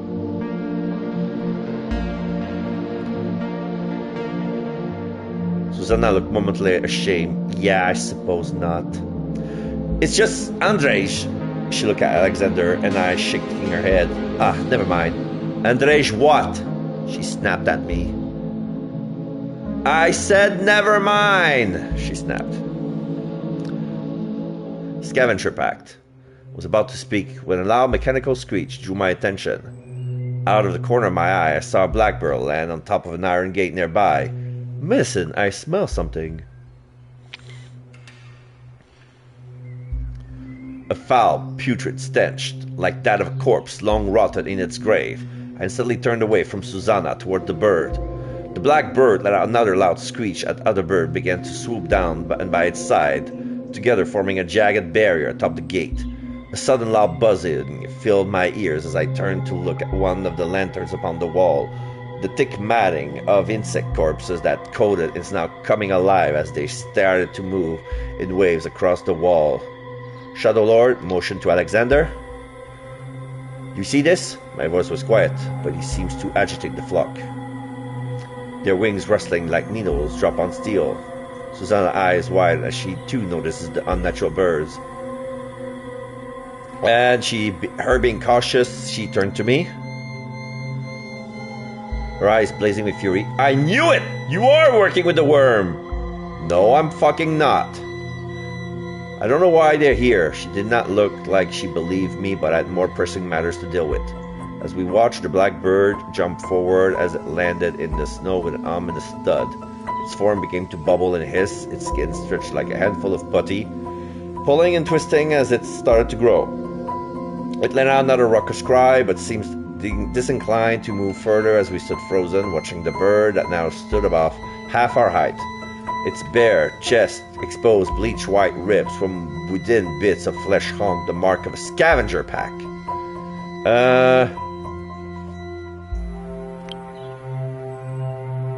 Arun. Nasty little creatures. They were banes of desperation and starvation commonly found in war zone. I'd see them often when fighting in Afghanistan. What the hell were they doing here? I asked Alexander, I asked Susanna, or I had an idea. I don't think Susanna's gonna answer, so let's go ask Alexander. The birds of Białowiska. Oh! I'm not sure, but something is odd about several of them. He indicated one of the birds. That species is mostly found in Białowiska forest and not Warsaw. Before I had time to wonder, as an ornithological knowledge, the birds began to screech. The black bird's clawed yellow feet dug into the snow as its head twisted unnaturally to the side. A single eye fell from the socket of its tangled, grotesquely form of a bit of flesh. The other birds began to call loudly behind as we tensed, preparing for battle. Alright, we're gonna fight. I'm gonna go ISPO this time. We're fighting birds. Let's go with Monster Wolf. I was more than a wolf. My spine cracked and twisted, my knees and ankles broke and I fell to the ground. My jaw shattered and rearranged itself. My whole skin was on fire, rippling and sprawling fur. I howled in agony. When I rose, I was Hispo. Strong paws, mighty jaws, and a mane of fur. More than a wolf. Scary and monstrous. Oh, those are ugly birds. Oh, Susanna's neutral. Susanna barked approvingly, but Alexander looked like if he could roll his eye, he would. Okay, maybe it was overkill, but I was taking no chances. I'm not gonna use air leap now. I'm gonna attack. Rushing forward, heavily crushing in the snow as I growled, swiping at the bird in one powerful hit. Brittle bone and petrified flesh shattered beneath my claw. I turned my head to the other birds, howling a challenge as they screeched in response and took flight. My victory was short-lived as I realized they were not flying away, but instead were going after an easier target. Susanna and Alexander. Okay, let's give her some brownie points. I'm gonna help Susanna. Oh, she didn't like that. I went to help Susanna, but she growled at me to back the fuck off. Okay, I obliged. Instead of facing off against an owl with a head of bone, its sightless eye socket turning towards me as it let out a piercing screech. Rushing forward, I slashed at it, killing it in one swipe. Expertly dodging and weaving, I continued fighting the other scavengers. Corpses piling around us until between the three of us they have been defeated. Rest of a code. Lower than /B. Corpse soon lay littered across the ground until between the three of us the scavenger pack had been defeated. Adrenaline rushed through my body as I stood amidst the fallen foe, exulting in the thrill of battle. A muted groan to my right brought me harshly back to reality. I turned to see Susanna back in human form, leaning against the wall as blood spilled from a vicious wound in her side. I shifted back. Oh, I lose all my rage. Shit. I hurried to her. Alexander closed behind me as she groaned again. Don't any of you have any healing potions, or at least some goddamn ibuprofen? I have medicine. I'm gonna patch her wounds. I stitched up her wound as the blood flow ceased and the color returned to her face. Thank you, Samira. She's neutral. A begrudging smile on her face as she stood up, waving off her attempt to help. And as she ready to leave, Susanna paused, turning to face me. Yeah, she's neutral now. She gave me a word of advice. Listen, Samira, the Wolf Father Pack and Andrzej, well, let's just say I would try to steer clear of them if I were you.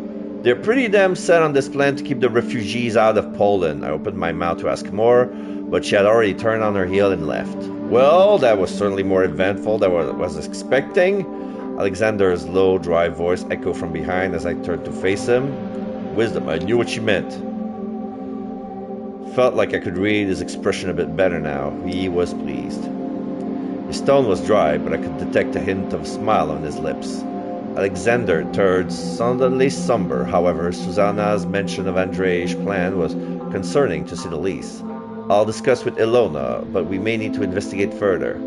After we had cleaned up the birds, dumping their body to one of the nearby bins, Alexander said his farewell, heading off to the cairn to inform Ilona of what had happened. I headed back to Castle Square to Khadijah's flat.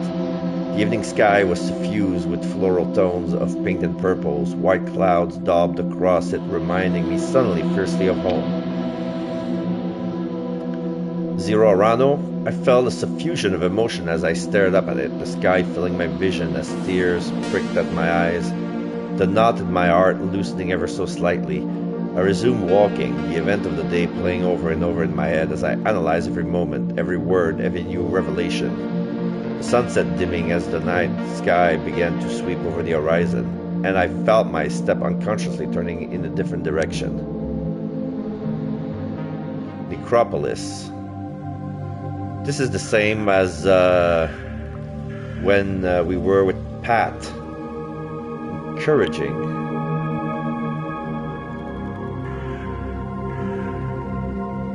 Pulaski Cemetery.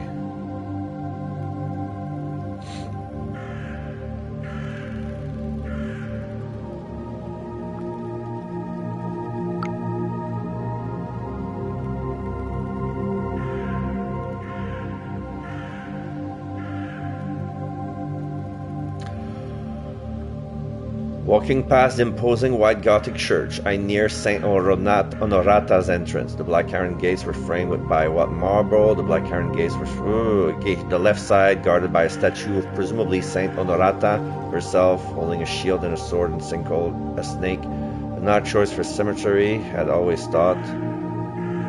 Athletics, I climbed the brick wall.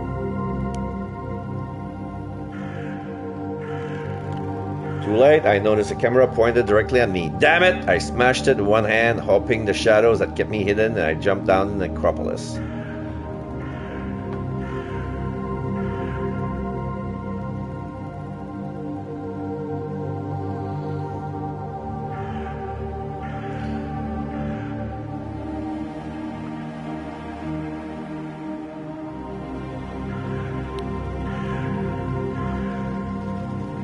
Felt at peace.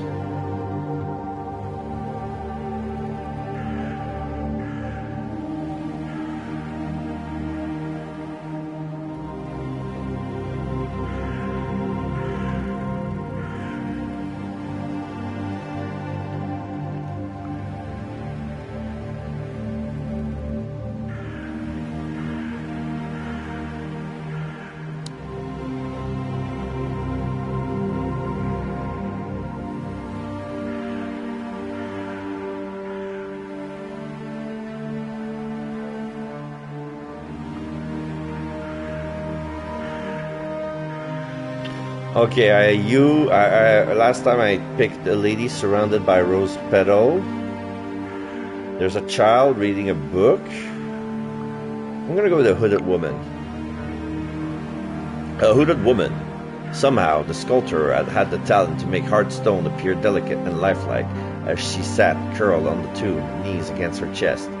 So lifelike, I almost missed it when her head began to slowly rise, revealing sightless eyes that stared into mine. Tears of stone falling from them as she raised a hand to beckon me forward. Blinking rapidly, I stared as I saw the statue resume its original state, quickly hurried onwards, shaking off the unsettling feeling. Last I drew near to the place I had buried Kazim's ashes.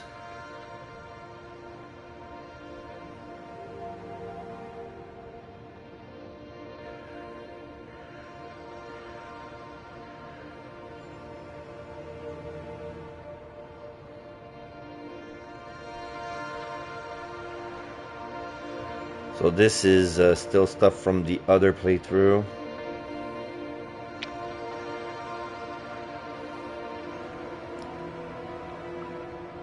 Zero Rano, I sat on the ground. Ignoring the wet snow that seeped into my clothing, I took a seat on the white ground near where I had buried Kazim. My mind raced over the events of today. I spoke to him. I'm gonna consider everything that happened with the investigation. Despite all of the chaos of the day, here my mind felt surprisingly clear as I sat on the snow, Luna shining down upon Kazim and I, and at last I arose. Brushing off the snow and felt a strange sense of calm as I walked back through the graveyard. First border. Tracing my step, felt my pace quicken as an eerie oppression filled the cemetery. The dark trees, with their dead arms, stark against the light of Luna, bent threateningly inwards as if trying to clutch at the bone-white snow-covered path that stretched ahead in a seemingly endless line. Quickly looked away, focusing. Yeah, there was a man buried here in 2001.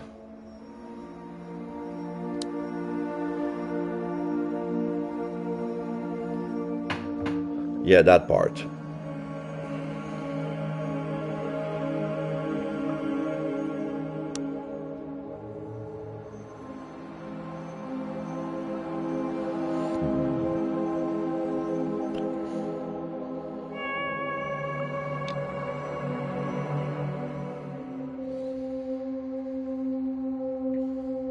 Flashback.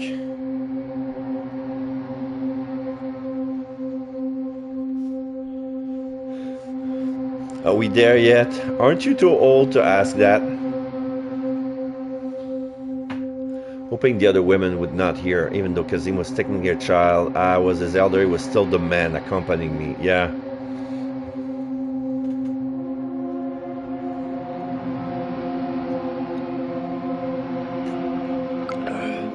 Through Panjir Valley.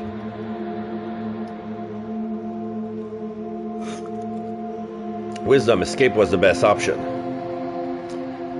For I had Kazim, a non-Garu, to be responsible for.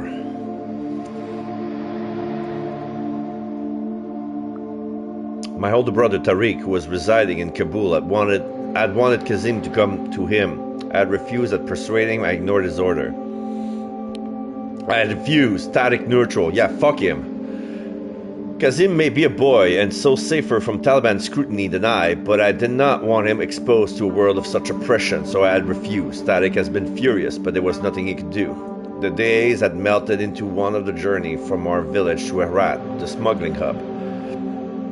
I had talked with the other women during the trip, listening to their stories. Yeah, early marriage, violence, young love. Yeah, early marriage. Okay, let's listen to a disgusting story. Wisdom 5, wow.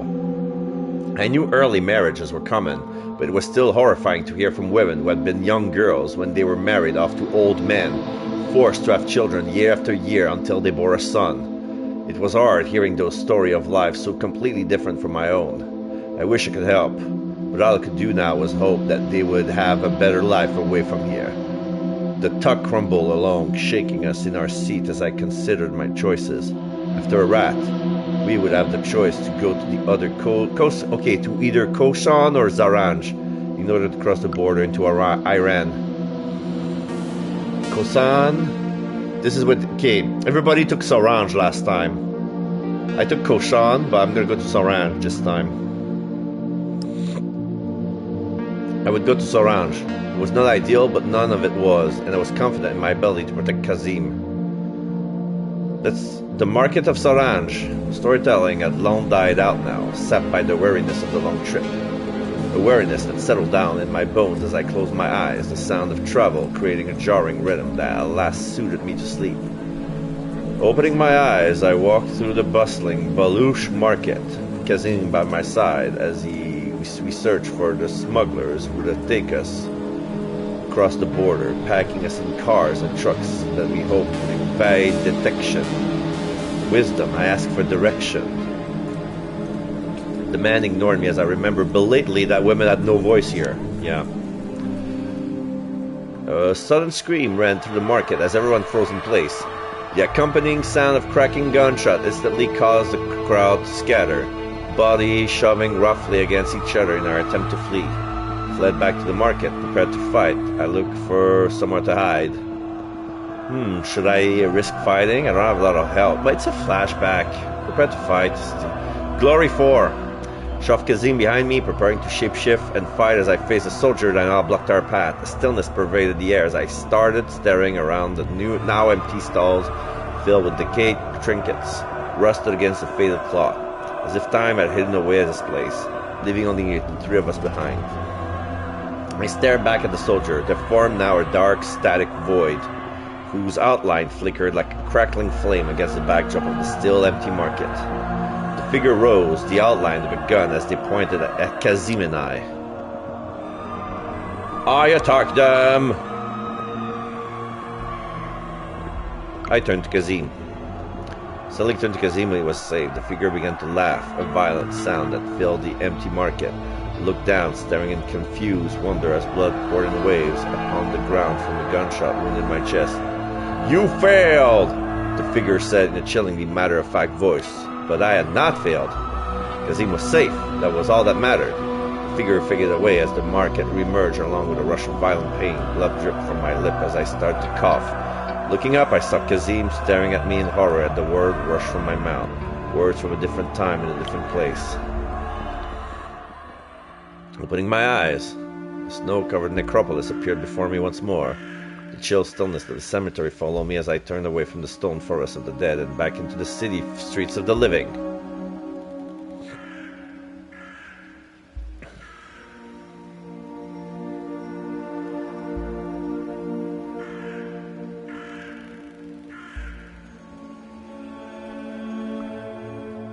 Completed a chapter. I discovered the truth about Susanna 100%. Wow, I trusted Alexander 36%. Only 36%? Everybody else was like on... Okay, you watch A Vision of Ash Falling, 75%. Yeah, that was kind of hard to miss. And I went to Zaranj, 36%. Huh.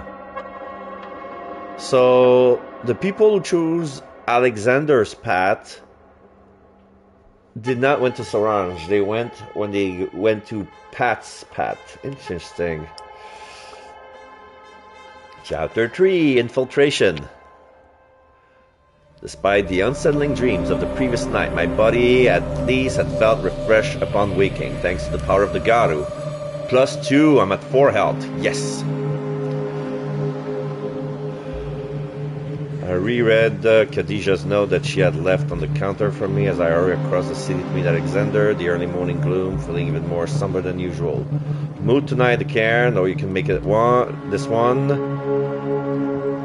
Maybe I was reading too much into it, but her phrasing of this one seemed a bit pointed, which was perhaps fair, considering I had been absent from the mood since my return to the city last autumn. In fact, I'm sure I'll only serve to increase my popularity amongst the other Garu.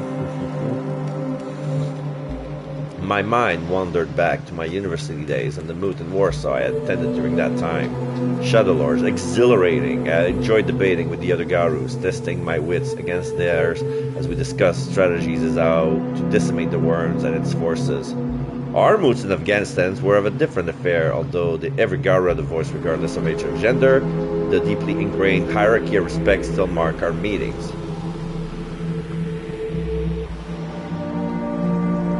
I'm gonna go with Warsaw. Glory 5. Warsaw style fit me better. I enjoyed the unbridled freedom of saying whatever I wanted, whenever I wanted. While the nature of the moots meant that sometimes the arguments prevented a solution, it also allowed the opportunity for solution to be reached more quickly. But my resolve strengthened +1 willpower. Yay.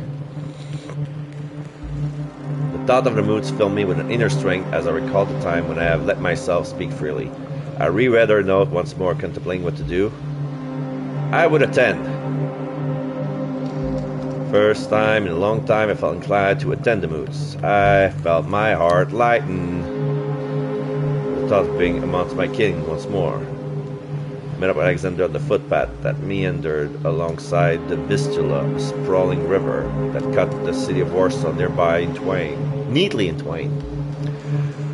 This surging, rushing, awe-inspiring behemoth was so different from the shallow jewel-blue Pangaea River near my valley where we had swum and played as children. I asked about yesterday. He seemed on edge. He was drinking a coffee as per usual. Again? This is funny. He wakes up early, but he's always drinking coffee. Maybe because he drinks so much coffee, he doesn't have much sleep. So he wakes up early. I'm going to ask about yesterday. After we greeted on each other, I asked about the talk with Ilona had gone. Favorable, yet told her about our encounter. Yes. Adding, it seems clear to us that the Wolf Father Pack is at the heart of the unrest in the city. But as to what their specific goals are, that we still need to find out. Susanna neutral. She was also interested in hearing about Susanna's involvement. And her warning, Susanna has always been fiercely loyal to Andrzej, so even if she is starting to question his method, he shook his head. Alexander indicated the river path and we started along it. The snow buffeted at her face as we fought against the harsh winter wind that whistled in our ear. The noise amplified by its unhindered path across the great expanses of the Vistula. When he had messaged me last night asking to meet here this afternoon, he had been vague about exactly our destination lay. We are headed to the Wolf Father headquarters, aren't we? Alexander turned his head sharply to me. How did you know that? I held up my hand. I am a Shadow Lord, in case you forgot. When I was more involved, I heard rumors that the Wolf Father Pack had their headquarters along the river. Alexander sighed. Yes, this is where we are heading. He looked at me as if to gauge my response. Unfortunately, we will be using less conventional methods to enter. I could hardly believe what I was hearing. I'm gonna raise my rage. What the fuck? Hey, what the fuck, Alexander? He looked up at me, irritated. Excuse me? We're breaking in? Why would you think that's a good idea? Favorable, he sighed, futilely brushing the snow off his jacket. As it so happened, I don't. However, Ilona and I discussed it, and we decided to find out what Andrzej is planning is the utmost priority right now, no matter the risk. I didn't get it, but I trusted him. The risk of what I'm worrying about is there isn't another way. Alright, I'm gonna trust him. Like, okay. Like, I'm not happy about breaking in, but, hey, if we gotta do it. I still did not think it was a good enough reason to break in, but for crying out loud, if it was whatever they had decided, I knew there was no point in arguing further.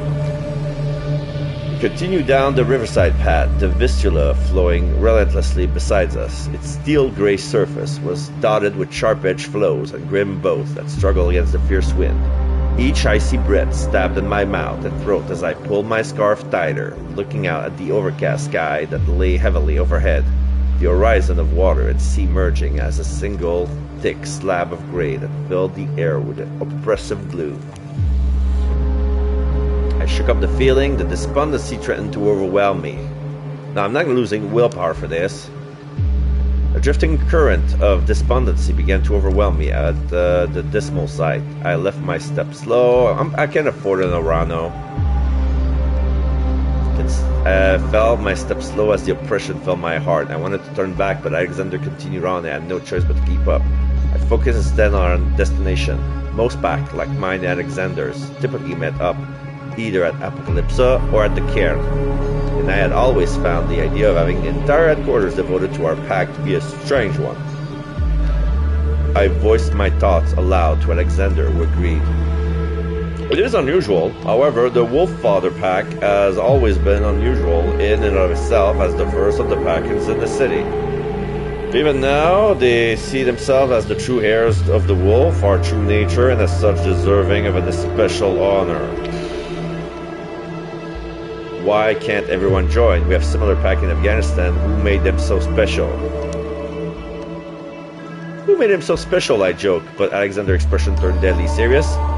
It is more than the pack of the wolf has been the foundation of every sept since immemorial. Invitation to the pack was once meant to be a comfort honor, yet now Andrzej wields it as a weapon, allowing only those deemed worthy to be accepted. Judging by what I knew from the Wolf Father pack, worthy meant white and Polish. It was unfair. Rage up. We were all of the wolf, and everyone deserved an opportunity at least to join their pack. As we talked, the pack carried on alongside the storm-eaten river, past the shadow form of the skyscrapers reclining against the backdrop of the pale gray sky like geometrically inclined behemoth rising from the earth. They too, however, eventually disintegrated to nothingness by the clouded sky as the smooth asphalt and footprint marsh snow turned to fresh powder and sharp-edged gravel that caught at our feet like stone teeth. As we neared the city's edge, a derelict crumbling skyscraper of raw concrete rose high up on our left, its facade fallen away to rest in jagged pile of its feet. It was just an abandoned field. I'm not going to lose willpower. I'm going to take another Orano on this. The destruction was all too familiar. Images of the war-torn landscape of my homeland filled my mind, of buildings blasted away by the bombs that fell relentlessly, tearing through stone and bricks and flesh. The Wolf Father headquarters, Alexander said quietly as we turned off the main path and made our approach. Arun! I felt a thrill of excitement. Merely felt a thrill as I assessed the building like a general surveying of a battlefield as I consider our next step. The ground floor consisted of smooth walls of concrete that stretched out nearly 2 floors in height. I wonder if perhaps it had originally been intended as the grand entrance of a corporation. The first floor above it was all dotted all along with square windows, broken glass lining the interior like a frozen set of clear teeth. There are 2 entrances on the ground floor, Alexander explained quietly as he pointed them out. A front entrance, guarded by Andrzej Garu, and a smaller locked side entrance. We could also climb the walls up to the first floor. I assessed the options and making up my mind. 0 what? I have 0 nothing. I don't have 0 rage, I don't have 0 willpower, I don't have 0 Orano, and I don't have 0 health. What is this? Second floor? Front entrance? Or side? Let me check my... No, I don't have 0 honor. I'm tied between glory and wisdom.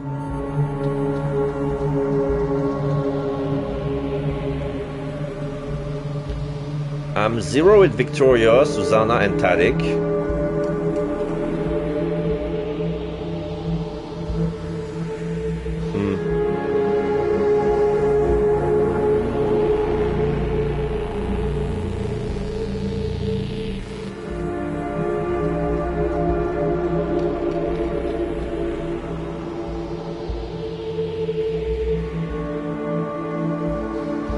Susanna, Polish woman of Andrzej Pack. She has a quick temper and is always the first to join or start a fight. She was known as Berza of the Black Furies, Arun of the Morning Wolf Father Pack. So she's an Arun as well. Her werewolf name is Berza.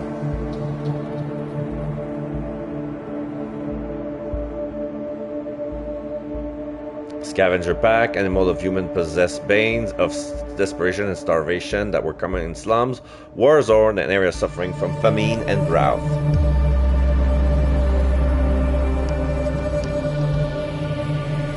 Okay, let's see.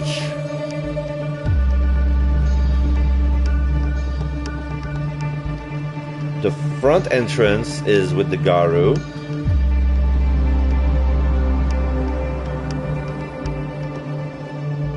Oh, the side entrance is locked. Maybe I have 0 lock picking. I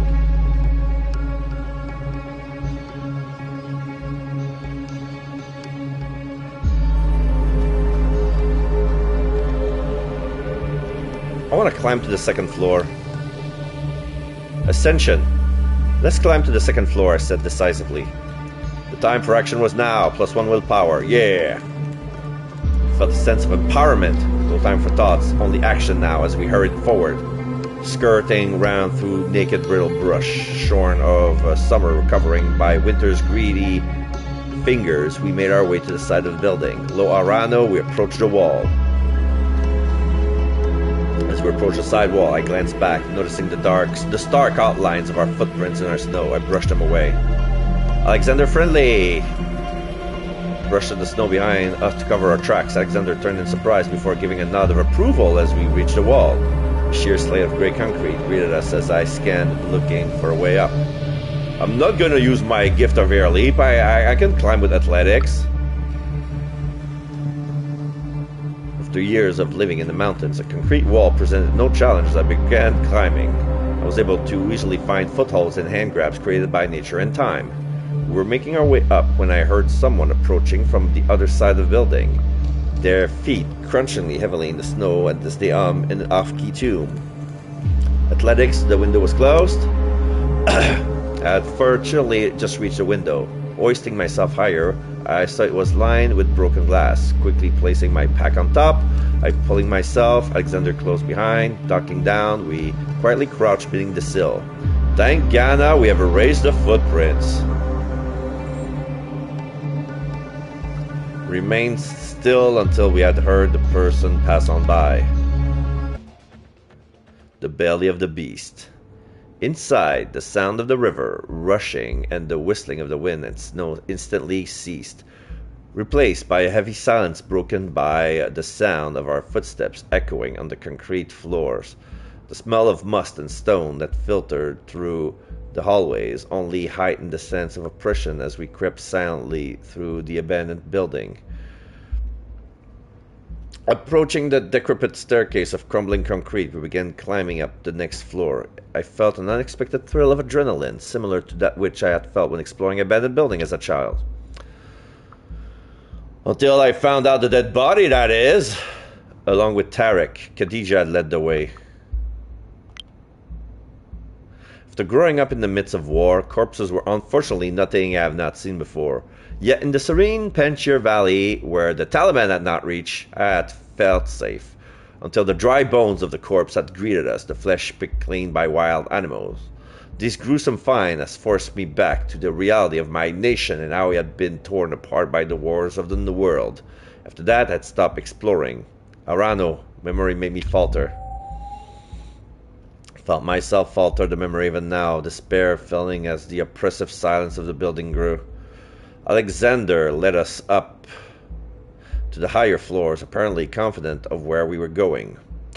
How did he know where to go? Maybe he had been there before?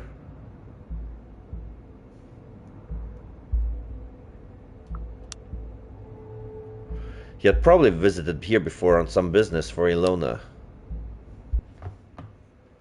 The rubble of the lower floors eventually cleared, replaced by clean-swept corridors. I shivered in the wind that wove in now through the broken windows, glassing across the floor to wrap around us. After reaching the top of yet another staircase, the chill was abruptly replaced by an enveloping warmth as we were greeted by a hallway of startlingly modern furnishing. We have reached the heart of the Wolf Father headquarters. The concrete here had been covered with white paint upon which swirled the cacophony of graffitied image, faded depiction of nature had originally covered the wall, but now they lay beneath new, fresh drawings. Murals of werewolves, abstract painting, the Umbra, city in flames, weapons. Let's go with Umbra. The organized structures and eerie creatures clearly represented that of the Umbra. We crept forward cautiously when suddenly the faint sounds of a man's voice could be heard echoing through the halls. "It's Andrzej!" Alexander whispered in my ear. There must be in a meeting which would explain why the halls are so empty. I wanted to eavesdrop. We explored the Wolf Father headquarters. I want to eavesdrop, but I don't have anything, so I'm gonna explore. We took advantage of their absence to explore the Wolf Father headquarters. Aha, Andrzej's room, room 3, room through. Let's start Andrzej first. Echoes of the past. We should search Andrzej's room, Alexander said, heading off to the hall. How will we know which one it is? Or best to let it go? Nah, best to let it go. I think we know which one it is. Like, he's from my tribe, even though I rarely go there. I ought to know where it is, you know? Best to let it go. Alexander did not offer any further information, and I did not want to push. He knelt down to pick the lock, and after several moments I heard a click and the door swung open. Darkness enveloped the room, illuminated only by Luna's light that streamed it harshly past the curtains that attempted to block it. Alexander flicked the light switch next to the door as I stared around at the room. The bedroom was mostly empty, with only a few sparse furnishing, including an old-fashioned four-poster bed in one corner, a black bookshelf against the wall, and an ornate mirror. Why does Andrzej live here? How does Andrzej live here? I assessed the room. The room was largely devoid of any personality. The bed coverings were a difficult navy blue. The rug on the floor was plain, although I suspected expensive. Aside from the books, there were no posters, no ornaments, nothing to indicate the likes and dislikes of its owner. I took a few steps, debating where to investigate first, when the curtain across the window swayed as if by a breeze, as a creature abruptly materialized from beneath them. I stepped out of the shadows as I stared in shocked surprise that appeared to be a small horse, its coat a liquid coal black. Another soon materialized by its side, a twin of the first apart from its coat of effervescent silver. So a black horse and a silver horse just materialized like horse spirits. Alexander, I approached them. Oh, I'm gonna say hi. Glory 6. Shit. I began to approach them when Alexander's voice rang out. Don't move! He walked gingerly over to my side. Don't agitate them. Why should I not agitate the horses? I forgot. Those are tarpans, not horses. Alexander corrected absent-mindedly, keeping a steady eye on them. Oh, my bad. Sorry.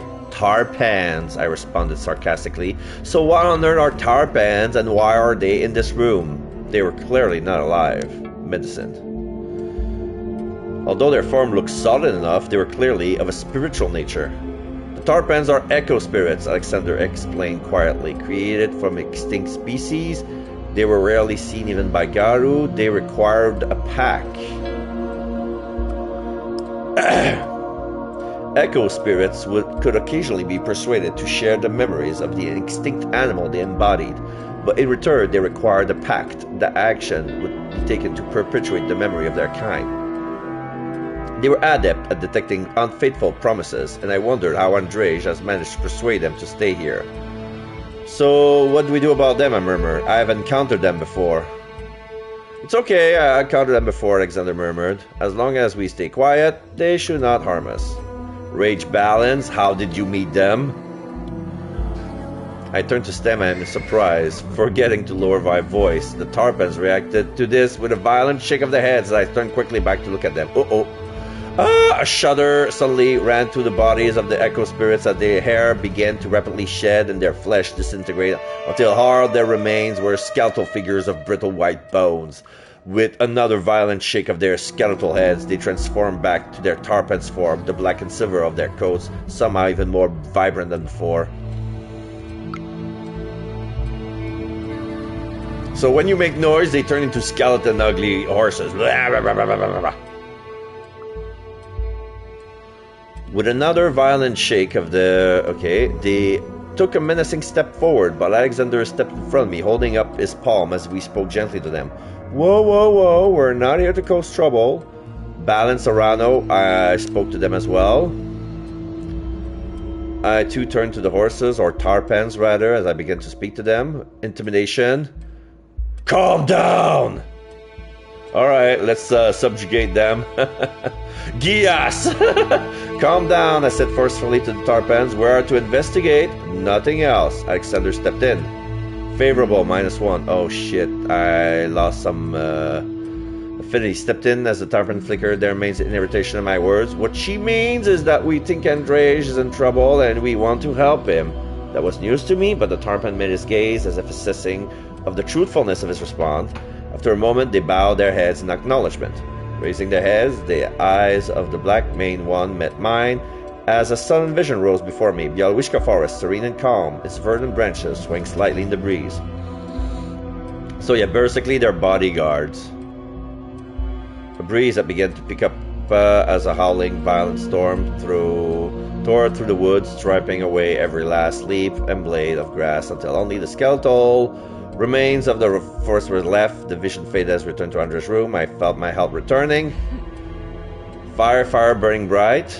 Okay, I had a vision. I felt my health return as the Tarpan gave me a calming, knowing look before it and its twin disappear. Okay, they greeted me with a vision. Okay, so den of secret, drawer, bookshelves, mirror.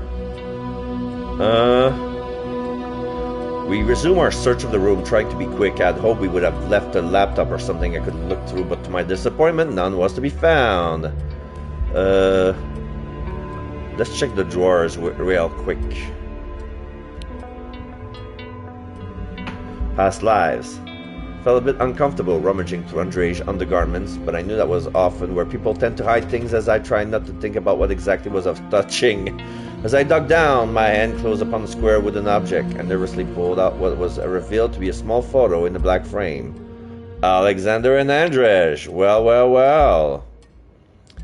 Andrej was stood in the park somewhere, looking carefree and happier than I had ever seen him. His arm was wrapped around Alexander, who gazed at him affectionately.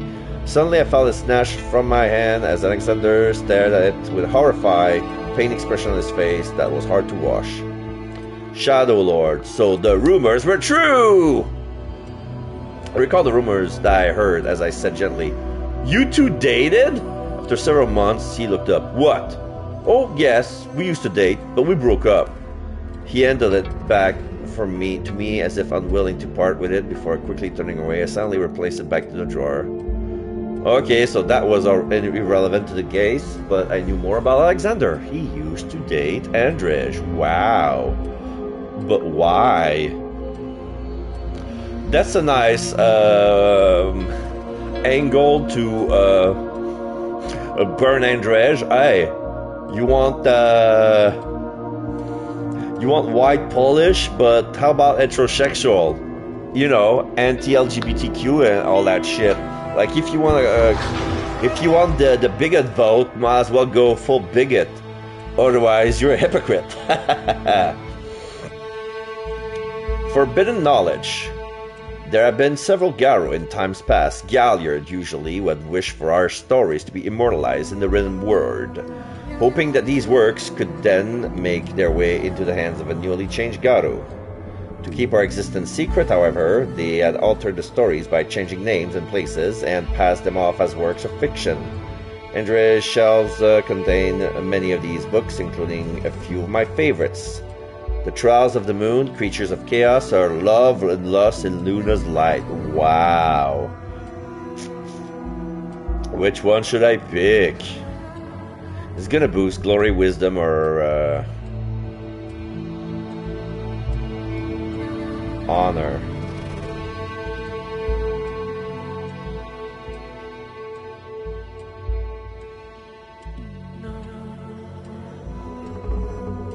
Trials of the Moon seems like a name that should be a must.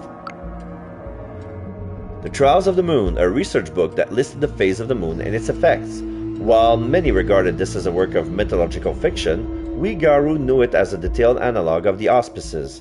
As my eye roamed the shelf, one book in particular caught my eye. Medicine. The scent of blood emanated from it. Perched upon a curling cast iron stand and bound in thick black leather, the scent of blood hung in the air that emanated from the tome. I pulled it off the stand, the leather-bound cover feeling unnervingly like dry skin. I resisted the urge to drop it, instead holding it gingerly between my fingertips as I began leafing through. As I read, the ideas initially appeared reasonable, encouraging its readers to fight the good fight against chaos, presumably the worm. Reasonable until the book began to ever so slightly diverge, insidiously weaving in ideas that grew increasingly repugnant. I'm gonna remove a mana, put the book back. Like, why should I keep reading?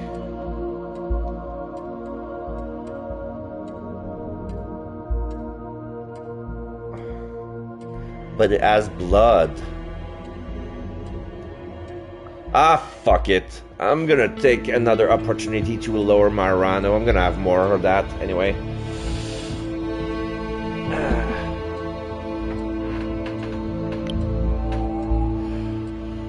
Felt a sense of unease, but I plowed onwards, my horror growing and my eyes locked upon one sentence. For this is our path, the true path. We seek to rid this world of the vile worm once and for all. We seek to take up the mantle of the Garou and fulfill their true purpose. We seek to take up the fight of Fenris. I closed the book and exhaled slowly. I knew of whom they spoke. The cult of Fenris.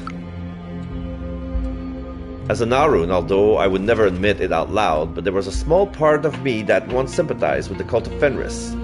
Their means were fucked up, that was for sure, but I had once thought they had the right idea of wanting to destroy the worm once and for all.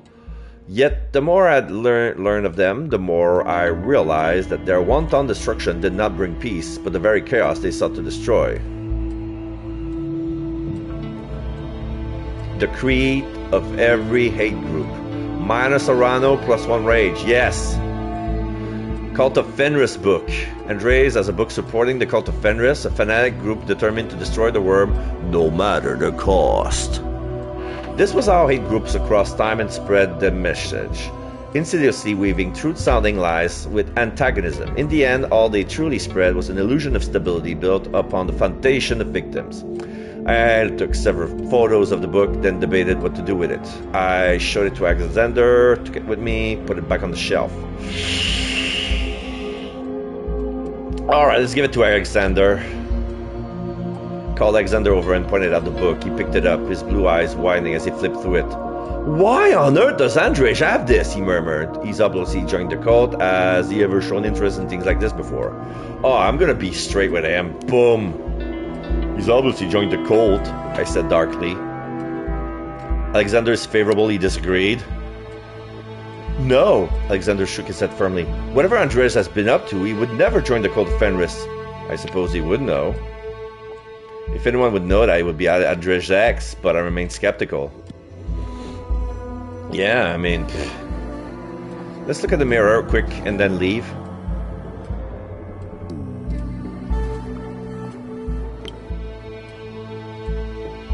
True reflection. I walked slowly around, but the bare furnishing of Andre's room gave me a little away. I searched the bathroom, but it had the same lifeless, pristine feel as the bedroom. I dejectedly returned to search elsewhere. Yes, room 2. Discovery. Exploring through the corridors, I caught sight of a heavy steel door that had been locked with a thick padlock. Weapons! The center has been marked with a crude etching of the Krynos form, carved into the steel by a razor-sharp claw. I tried the handle, but the doors were firmly shut. And Alexander might know, athletics, I kicked the lock off. Alexander neutral. Oh! Before Alexander could protest, I smashed the lock with a powerful kick of my heel as it fell to the floor with a loud clang. Someone's going to hear that! Alexander hissed quietly as I quickly opened the door, scooping up. Then we better hurry, I responded with a grin, pulling the door open wide. Alexander and I entered the room, flicking the switch on. A single fluorescent light bulb overhead flickered once they weakly illuminated the room. Shelves and shelves of weapons filled the room to the brim. Assault rifle, machine guns, fighting knives, grenades, even a few sniper rifles. I stared at him in horror. What the hell does he need these for? Did he always have these? The armory. The Wolffather pack has an armory stockpiled with weapons. Yeah, I found the armory, yeah. Alexander shook his head, still staring around in disbelief. Not to my knowledge. In fact, he's always been very staunchly anti-gun, believing that we are weapons enough as werewolves. Well, he certainly changed his stance on that then, I said sarcastically. I wandered the shelves, taking pictures of the weapon, while I debated what to do. We need to let Ilona know. Let's sabotage them. Oh, we need to let Ilona know, that's for sure. She's gonna shun them. I'm going to let Ilona know about this, I told Alexander before texting her the photos. Ooh! Ilona immediately responded, her green tone obvious, even in text, telling me that Andrzej would be held accountable for this at tonight's moot. With one final horrified look at the shelves of weapons, we left the armory, the Krynos leering at us in the dim light as the door shuts behind us. Room number 3. Chaos controlled. There's a punching bag. Looks like the living room of some junkie. Alexander and I split in order to widen our search. Most of the room were filled with cuts or simply broken glass and rubble, but one immediately caught my eye. A painted white door decorated with a werewolf symbol. The Black Furies, Arun, Garu, Stormcloud. The white werewolf symbol. The Black Furies as a paw, as the symbol. I remember that much. Arun? No. I'm gonna go with Black Furies. The symbol represented that of the Black Furies, a werewolf paw print with claws extended and its pad in the shape of a crescent moon. I pushed open the door, wrinkling my nose as I entered a messy room smelling strongly of sweat. Clouds and thrash were strewn across the patterned rug-covered floor and the twin bed in the corner, whose cover has been carelessly tossed to one side. Posters of heavy metal and rock band and some anime character lined the walls above a grunge couch and a well-worn punching bag in the corner. I was not sure what, if anything, I could find, but a quick scan would not hurt. Menacing, I checked the bathroom. A room as equally as messy, but infinitely more off-putting than the bedroom. Trying not to gag, I quickly scoured the room, noting a pile of bloodied bandages in the open bin. Hold on, with a sinking feeling, I realized they looked similar to the ones Susanna had used yesterday. That, combined with the symbol of the door, undoubtedly meant that this was indeed her room. Quickly text Alexander to let him know. I was heading out the bathroom when I noticed another pile of bandages. These ones covered with fresh blood. Did she get in another fight today? Let's stay in the room to search some more. I opened the laptop and began searching through. Most of it was game, while the few documents that were on contained no useful information. I really did not want to do this, but I needed information and I was running out of time, and I gingerly opened their internet search history. Yeah. Balance Arano. I rapidly scrolled through. Instantly wish I could wash my eye with bleach at what I found. Oh, they were searching the cult of Fenris. Okay, I have enough proof. Don't deny it, bro. I rapidly scrolled down through this person searches, trying desperately hard to forget what I was reading, when one of the entries caught my eye. It was a search for the cult of Fenris, all the cult of Fenris, which I presume was the same thing. The Cthulhu off. So yeah, poor typewriting. Alexander Cautious. Yeah, of course. He's gonna hate me for this. This unfortunately only confirmed my suspicion after what I found in Andrzej's room. I snapped a picture of the search before shutting up the laptop with an inadvertent sigh of belief. Busted. Oh, Susanna's here. A sudden crash made me jump as I spun around to see Susanna stride with a glow on her face. She instantly stopped in her tracks, staring at me with confusion that rapidly transformed to fury as she crossed her brawny arm. "What the fuck are you doing here, Samira?" She growled, her voice a low rumble as she glared at me. "Susanna, look, I'm sorry, I'm not here to just cause trouble," I said, holding my hands. "I'm just here because of what you said yesterday." Susanna is neutral. She looks even angrier. "Look, apparently you're not too bright, but that wasn't me trying to be all buddy-buddy with you," Susanna growled. "Now you've got 5 seconds to explain what the hell is going on." I explained why we were here. Susanna's not favorable. "Oh, okay." I explained why we were here and that I had what I found. She still looked pissed, but I could tell she was not going to be calling for backup anytime soon as she shut the door behind her. "Look," Susanna sighed. "Okay, yeah, sure, I'm not super thrilled with what's been going on lately, but I trust Andrzej that he's looking out for all of the Garu." She shrugged as she scratched her face. "He wants to destroy the worm, so what's so bad about that?" "Why do you trust him?" "Intimidation." "He's going to kill a bunch of innocent." "Friendly." "And to do that, he's going to kill a bunch of innocent," I said, looking Susanna square in the eyes. "Is that really what you want?" She crossed her arms, but I sensed she was impressed that I was standing up to her. "Don't be dumb, Samira. Nobody wants that." "Andrzej does," I said grimly. She exhaled, her feature becoming weary as she flopped down heavily on the couch. "I know what it seems like, but trust me." She fidgeted uncomfortably. "Okay, look. I really didn't want to get into my whole tragic backstory, but you need to know that Andrzej isn't a bad person. Not really. The thing is, my parent kicked me out when I was a teen, just after I had my first change." Her eyes blazed as she said fiercely. "But Andrzej took me in. I owe him for that." "That's awful. Come stay with me." "Then why does he hit you? Because you were a Garu?" I mean, yeah. Their parents kicked you out because they were Garu.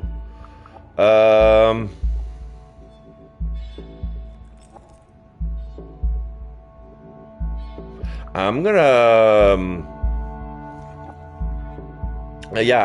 gonna present the early bandages. Why does he hit you? He's hitting you though, isn't he? I guess, with sudden realizing that the color drained from her face. "I saw the bandages in the bathroom. That's fresh blood. I can't imagine you taking that from anyone else." She looked away, suddenly deflated as she muttered, "Look, he didn't mean that, and it's fine. I can handle it." "You shouldn't have to handle it, or come stay with me." "You shouldn't have to handle it," I said exasperately. "No one should be using you as their punching bag." But their expression had closed off as she said suddenly, "I owe him. Now, I think it's about time that you leave." She walked over the door, holding it open. I turned to plead with her, but I could tell it was no use. I shook my head and left. Yeah, it was no... Like, asking her to come live with us, she would have said no. I mean, not that I think that she's racist, but... First of all, we're not living alone. We're living with our aunt. It's like... It's not our place to offer a better roof. Flight or fight. We had spent enough time there and needed to leave. We headed back down. Why not come back the way you came in?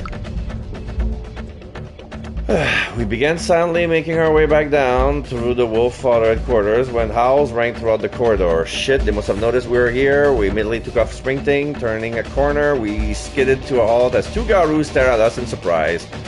We started to run the other way when one of them, a woman recognized by the name of Anna, yelled, "That's them!" before shifting into her lupus form. Okay, we're gonna shift again. Hispo or Lupus?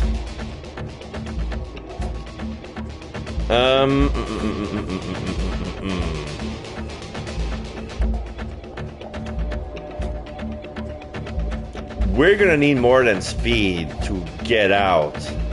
I have a feeling that wolf farm ain't gonna be enough. Like, I'm gonna use Hispo. My spike cracked, my jaw shattered, my skin was rippling. When I rose, I was more than a wolf, scary and monstrous with strong paws, mane of fur, blah blah blah. Shapeshifted into my Hispo form, muscle rippling and flanked bear as I growl at them, a flow of primal energy rushing through me, and I attacked. In the blur of speed, I launched myself at Anna, my jaw closing in on the muzzle as she let out a yelp of pain. The other Garu tried to stop me, but it was futile. I struck them with my enormous paw, watching as they hit the wall on the opposite side with a bone-crushing thud. Alexander abruptly appeared by my side in his lupus form, growling a warning and indicating the corridor with his head for us to leave. But with my eye rage, I stayed to fight. Sorry. Red suffused my vision as I ignored him, lashing again at Hannah, who met my attack with a clashing of blows. See, she slashed at me a few times on the arm, but it was of no use. With a single devastating blow, she was thrown back and knocked unconscious, a huge ugly gash bleeding upon her side. The other Garu sped off down the corridor and only to get reinforcement. My rage abated as Alexander and I quickly fled the opposite direction. We leapt down crumbling stairways, taking them one at a time as the howl of the pursuing wolf father Garu grew louder and louder, closing in on us. Jump down the window or continue down the stairs? Oh no, we're athletic. Jump out the window. Boo! Broke a window. With a powerful thrust of my hind legs, I vaulted forward, barreling through an open window. I felt the sudden force of the wintry storm tearing at my fur before I landed heavily into the alabaster ground below. We immediately took off running, hearing the howls of the wolf father pack behind us eventually fade as we raced across the city towards the cairn. Once we had made it far enough away from the headquarters, we slowed our pace and shifted it back into our Hummet mode. -3 rage, but I didn't get hurt. Alexander and I came last. Alexander and I at last came within sight of the cairn, taking a short breather just outside the gates. Relief flooded through me, plus willpower. Yeah! Seeing the sacred ground of our cairn strengthened my resolve once more. Ducking in through the main entrance, we made our way across the silent ground. The ground seems quieter than usual. An uneasy stillness thick in the air as our paces slowed. We needed to investigate. It was too hard to ignore. I turned to Alexander. Something's not right. My step instantly turned away from the entrance of the cairn as I followed the unnerving sense. A violent shift in the air made a start, followed by a feeling like a burning knife across my throat. We immediately rushed around towards the back where the feeling was emanating from, a scent of acrid melted steel growing stronger the closer we drew. Medicine heal! A voice wafted through the air as I felt my body growing stronger. A glance at Alexander indicated that he had not heard it, and I continued running. The red brick wall of the Colosseum were now a white, speckled, mottled gray in the evening glow. The tower high, casting a long, dark shadow over the white, snowy grounds, and the enormous circlet of exposed, foul-looking soil that has been etched into it. At the center of the circlet stood a silent hooded figure, two enormous animalian spirits guarding silently on either side. The hooded figure slowly raised their head to reveal the features of Tomas. I recognized him. He's a Tierge member of the Wolf Father Pack. Alexander and I exchanged glances. He must have been sent by Andrzej. His face was gaunt with dark, dead eyes that made me shiver. Arun, why are you here? I called out, but he remained silent. These unblinking dead eyes gave nothing away. Tomas turned to whisper to the spirit by his side, a golden snake and a black bear. I examined the golden snake, I studied the black bear. They were elementals. Yeah. I sensed they were elementals, yet those were spirits of Gaia, and I wondered why they were in the service of a man like Tomasz. I sensed that as Tomasz turned his head once more to face us. Glory! I attack! Rushed forward, feeling a surge of triumph as I leapt from the ground to attack the Tirge. The spirit blocked my way. Okay, cost 1 health. In the blink of an eye, the black bear appeared in front of me, walloping me with a heavy paw. I flew backward. The breath knocked me out of me as I hit the ground. The Tirge's eyes rolled back into his head as I raised his arm, intoning loudly in a strange language. From beneath the ground rushed forth a toxic cloud of black and white. Before he could react, he had surrounded us. Felt his arm. I held my arms up to protect my face, briefly closing my eyes against the deluge. The sounds of snow, wind, and words abruptly ceased as I opened my eyes to darkness. Yeah, the intoning loudly in a strange language is probably the yodel from Metaphor.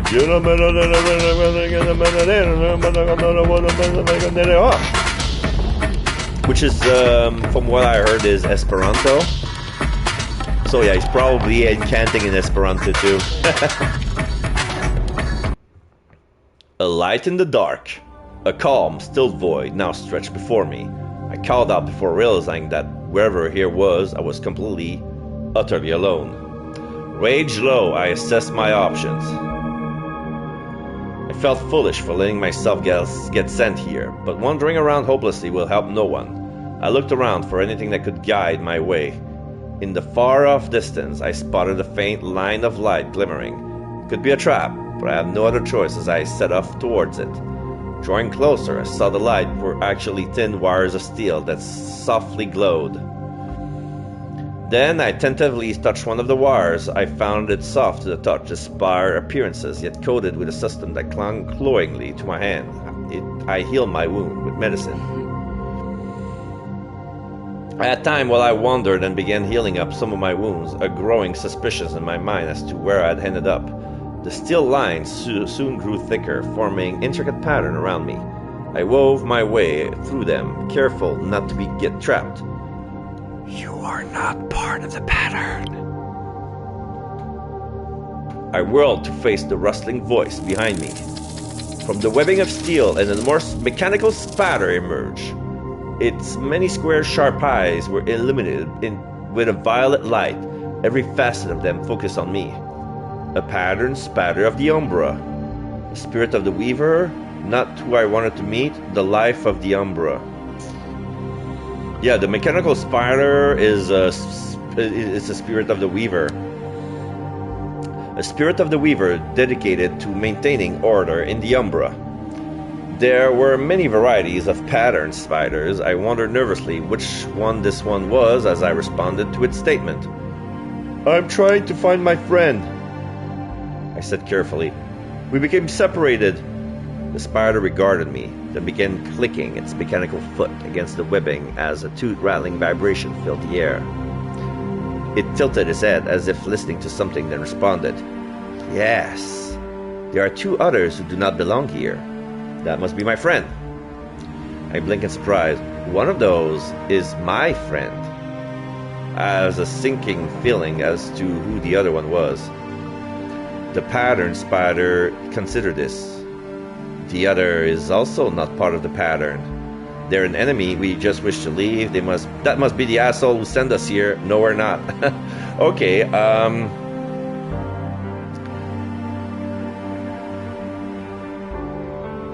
I'm gonna be honest. That must be my friends and the person who sent us here, I said angrily. The spider's eyes glowed dangerously. Not a friend. I nodded, filled with a blazing fury. Not a friend. Enemy. Enemy! They hissed, as I, too late, sensed danger. Enemies means destruction. Destruction means you are here to destroy the pattern. The mechanical spider launched itself at me, only its enormous size slowing it down and allowing me to dodge out of the way in the nick of time. There was no way I could take on this behemoth monstrosity. I immediately took off, sprinting through the darkness, hearing its many legs skittering behind me. Athletics, run. I picked up the pace, my lungs bursting for air as I ran faster than I ever had before, panic filling me as my breath turned ragged and harsh. At long last, the sounds of the spider skittering became quieter until finally it ceased. Arano plus one Arano. The Umbra seems never ending. I wonder the darkness, despair filling me as I wonder if I would ever break free. Then, as if perhaps the Umbra itself had taken pity on me, I heard a voice in the distance calling my name. I ran towards it, seeking with sobbing relief Alexander standing near what was clearly the exit. Alexander and I quickly filled each other in on where we had been. I was mildly envious to learn that his journey had been much less eventful, having wandered the darkness until he had spied the light of the exit. My attention turned to the doorway, a composition of steel threads that had been gathered together from all directions, intertwining into a glowing oval of pulsing yellow light. Alexander had already examined it, and he assured me that it was indeed an exit back to our world, and we needed to return. Who knew what Tomas was doing while we had been trapped here? We were starting toward the exit when a sudden movement made us pause. From the darkness, the golden snake of the Dirge burst forth, slithering forward to block our path. It hissed menacingly at us, the sight even more daunting, for the creature that faced us was no longer the brightly golden shimmering spirit we had seen, but a putrid rotting thing.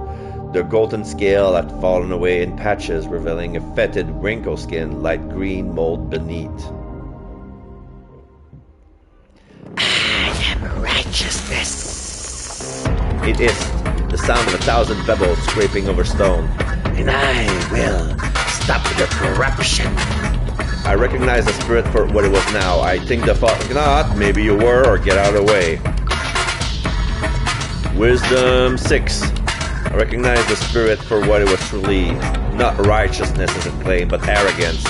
A righteousness corrupted until the spirit saw only their own action as right rather than the truth. It hissed venomously as it's prepared to attack. Alright, let's go, Kranos.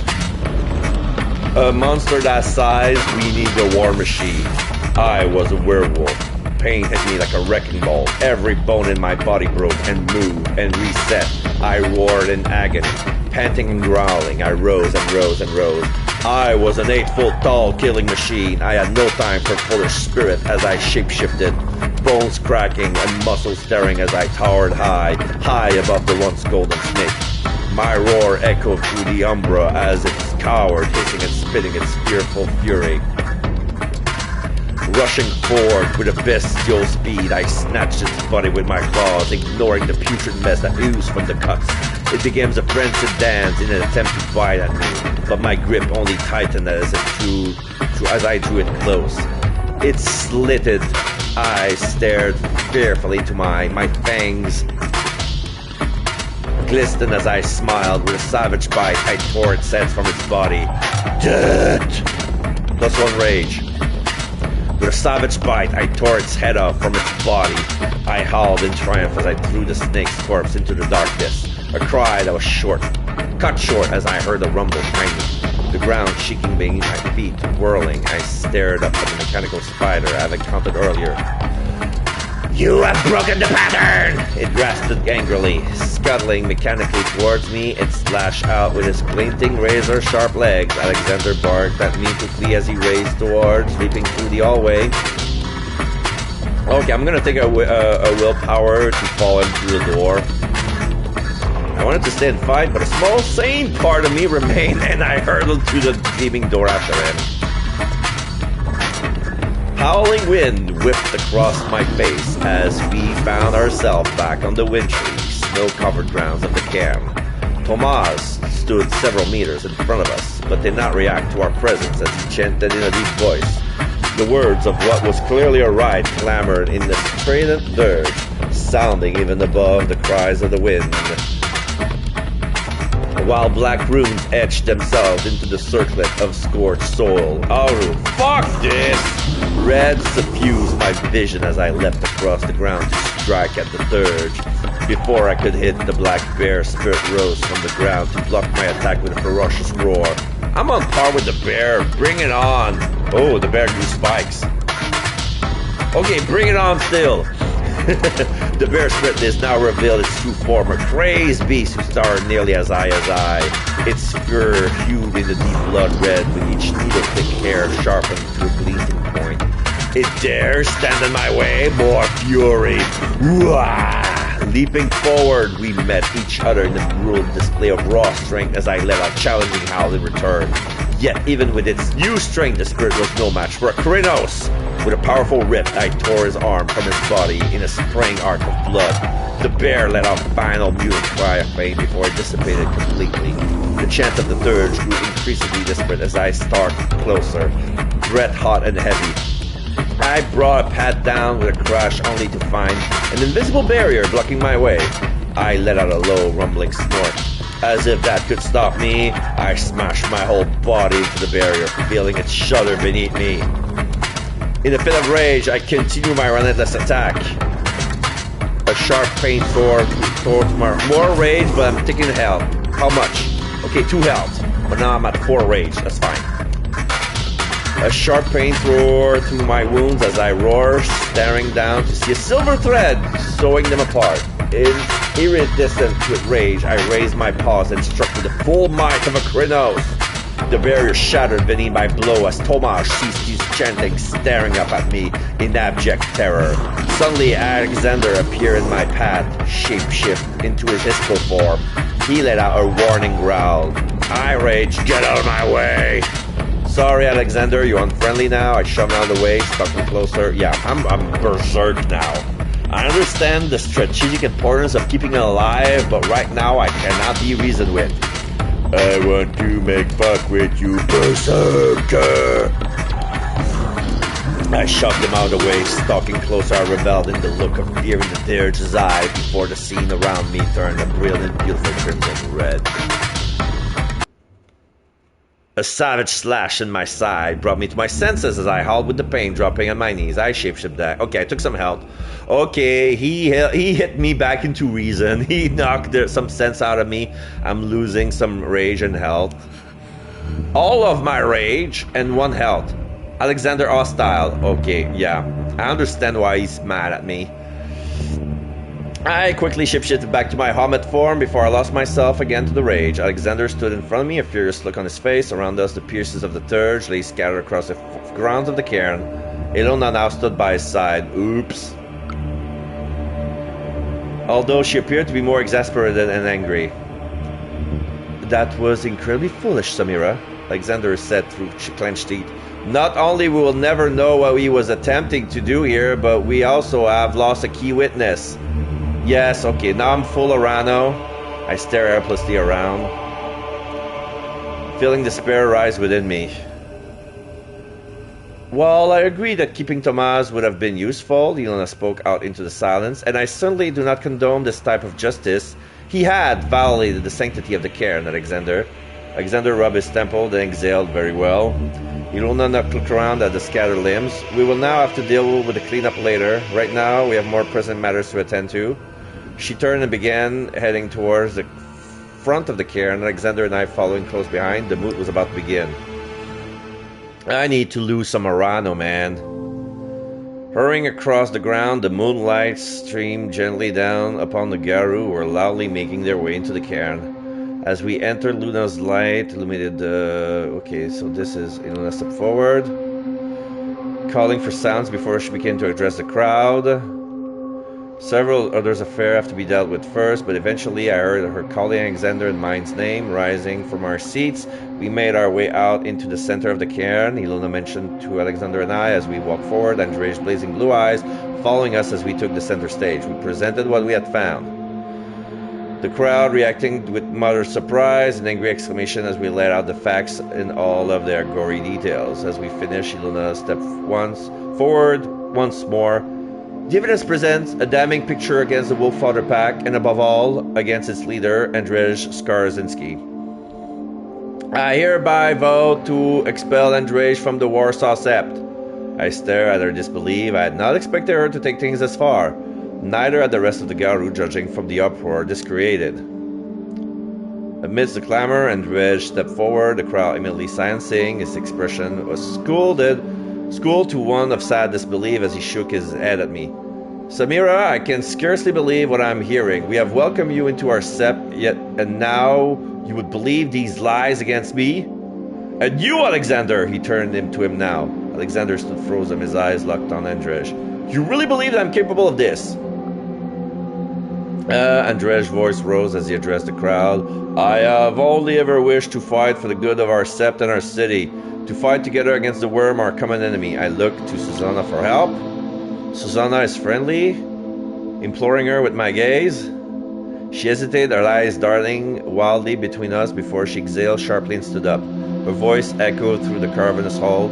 Yeah, they're telling the truth. Andrej turned to her with shock stamped across his feature before saying quietly in a tone of reproach, You would turn your back on me, Susanna, after all I have done for you? She squared her jaw but remained silent, avoiding his gaze.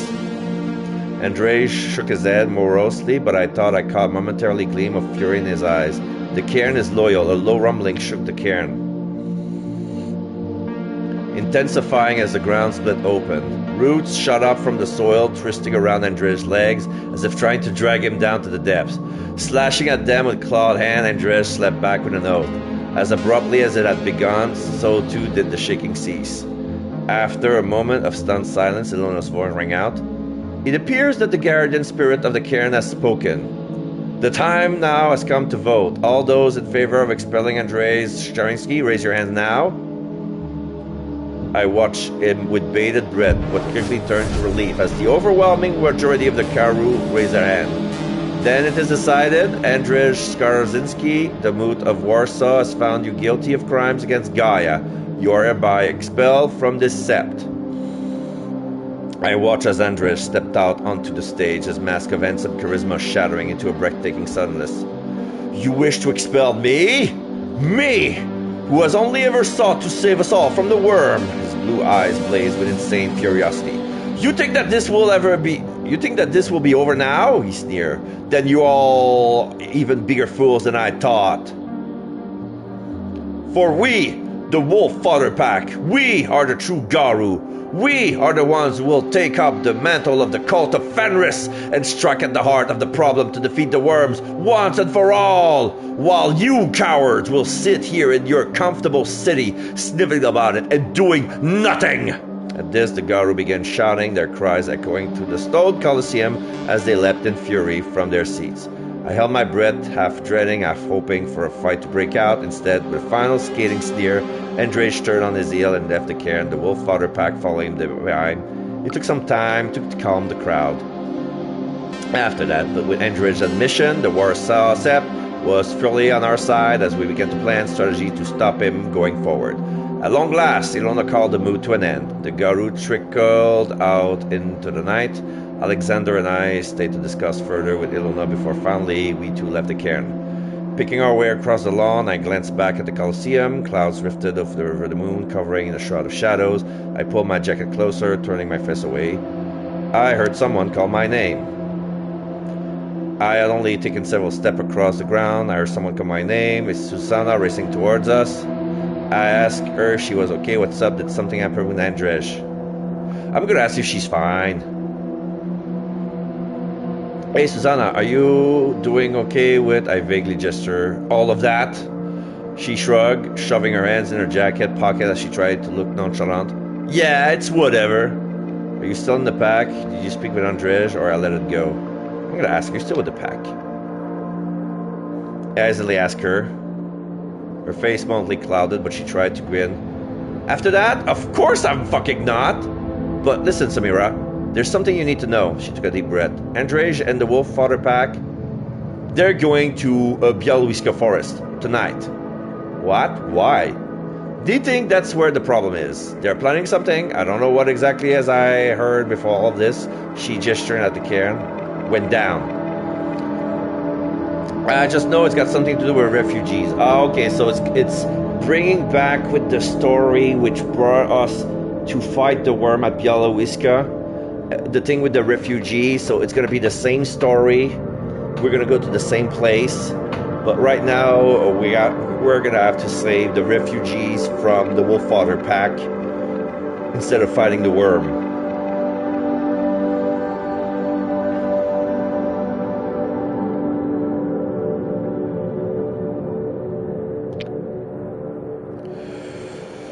My mind went blank. Alexander tried to question her more, but she regretfully told him that Andrzej has been very hush-hush on the details. Look, guys, I'd love to stay and chat, but I've got some stuff to sort out. I'll see you later, okay? And with that, she was gone, racing across the snow and out of the cairn. The strangeness of the night was not yet over. I felt a presence nearby, turning to see a humanoid sculpture of black marble that appeared upon the snow. Its eyeless face turned forward towards me as it reached out a stone hand. Thank you for saving me. The cairn's guardian's spirit intoned in a sepulchral voice that reverberated around us. In return, I offer you this aid. Okay, so basically our intervention saved the cairn's guardian spirit. So we did something good by defeating Thomas. It's just that, alright, so she's gonna remove some Orano. Only one. Okay, that's fine. I'm no longer in pair, and that's what matters. A sense of a peaceful calm spread through me. I blinked and it vanished, a shiver running down my spine. As we headed away from the cairn in heavy silence, Alexander turned to me. I'll find train tickets online for tomorrow morning and send you the link. What do you mean? What do you mean? What do you mean? Well, you're going there. I mean, haven't you paying attention? So what's my health? I'm still healthy in mind and body. Okay. Okay. Oh no, it's low willpower that's in... Okay, sorry. It's low willpower that's gonna put me impaired. If I have high Orano, I'm only full of despair and I can't properly change into forms. What do you mean?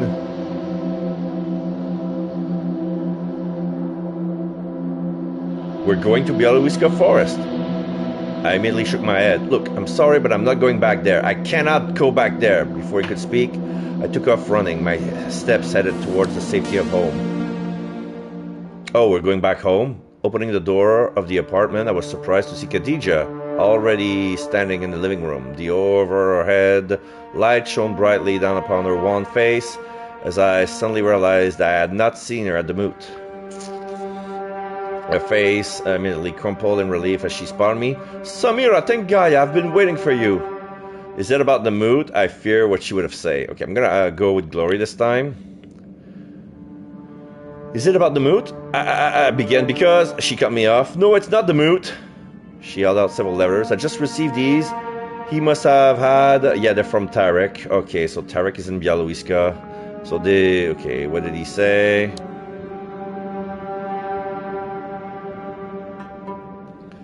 Something happened in Kabul. He didn't say that. Probably couldn't, but it sounded like he was no longer safe here. He said the internet has been cut off and his phone has been taken. He said he had to leave. He's headed to the border, to Białowieża Forest. Man. Message Alexander. Sent a short message to Alexander telling him what happened. I will be going to the forest after all.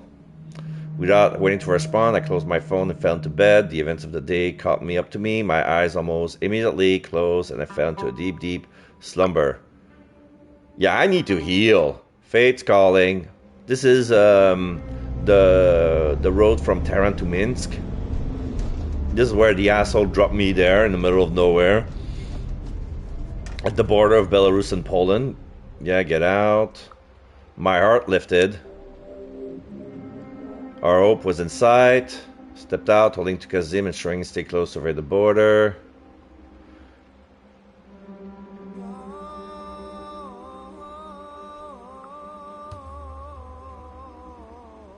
I grabbed his arm, but he immediately shoved me away as I fell to the ground. Get off of me, you filth! He spat at me before turning back to the truck. Jumping inside, I could only stare in shock as he sped away.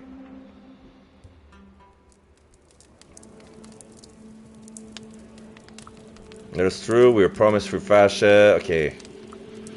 Alright, nothing I can say will change anything. So yeah, we were promised safe passage, free passage. Up again, cut me off. Oh yeah, all of you were. Doesn't matter, you're not getting through. I said let us through, I can pay you. It was pointless. Yeah, it was pointless. They clearly had no intention of letting us through as I grabbed Kazim and turned back to the camp. An old lady, blah blah blah. Younger man, English. No one has crossed. I asked in dismay. He glanced around before lowering his voice. Some have, but not here.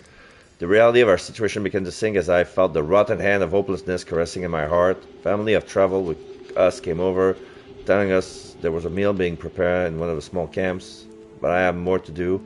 Turned to Kazim, speaking in a low voice. Kazim, I want to check out the border for myself. Stay with them until I'm back, if anything happens. He interrupted. I can protect myself. No, you can't. No, don't fight back. You run. Okay, I'm going to say that. I shook my head fiercely. It's not about protecting yourself, it's about keeping yourself safe. If anything happens, you run. He looks like he was about to protest, but I grabbed his shoulder. Promise me! Promise me if anything happened, you run. He was silent, then agreed. I promise. I knew that stone was the same one I always had, to fight no matter what. I was a werewolf though, but only a human boy. Yet I smiled and nodded as if I believed him. Okay, yes. I made sure he was safe before turning away, slipping into the covering embrace of Białowieska Forest. Athletics I ran through the trees, leaping over fallen logs and dodging branches felt lighter than I had in a long time. The dry bark and branches of the closely knit trees lay still, a few small leaves desperately clinging to them as if in denial of the death that would inevitably come. A death that in fact come in all too soon as wind whisked around amongst the branches, ripping off the leaves and carrying them hopelessly away from the life-giver. Breaking through the trees line at least, I stared in dismay at the afternoon sun gleam off of a silver barbed wire fencing that stretched endlessly as far as the eye could see. Cautiously approached, searching for any way across. Noticed my surprise, the barbed wire began to unravel. Silver wires had parted on coils, bringing their arms, inviting me through. Glory! I stepped through. It called to me, a yearning quiet voice, whispering of safety as I passed through. Like a splash of water washing away from the painting, the sunlit trees and autumnal forest on the other side of the fencing disappeared, replaced by a scene of Jahannam. The heavy darkness overwhelmed was illuminated over by the fiery hellscape below that stretched like the ocean, a marshland of burling, turbulent blood with black twisted roots and what looked like gleaming white bones that bobbed on top of the rolling, bubbling surface. White bones that reached out to me, beckoning me, as close as a frenetic mocking laugh echoed throughout the cloying, volcanic steam. Stumbled back, needed to run, stared in horror. Falling to the ground, holding out my hands in horror, I stared at the blood that now dripped from them.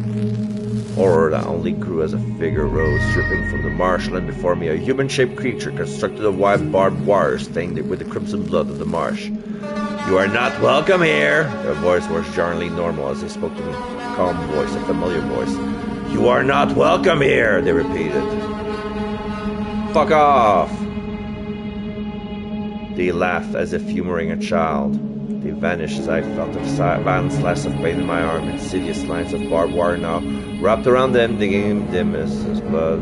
Ran and riveted down my arms, dropped staining dry. Okay, then I laughed. Yeah, I remember that part.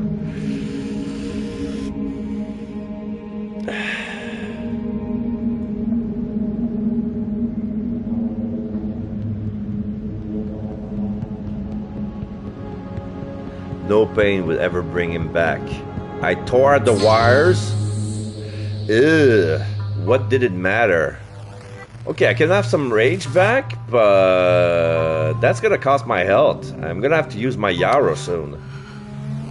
My rage shot the wires, laying out of fears of cry defiance as they rip apart, tearing the scene along with it as I found myself back in the forest. Glow of warm light slowly materialized, laughter of blood and bones faded away. You are coming back.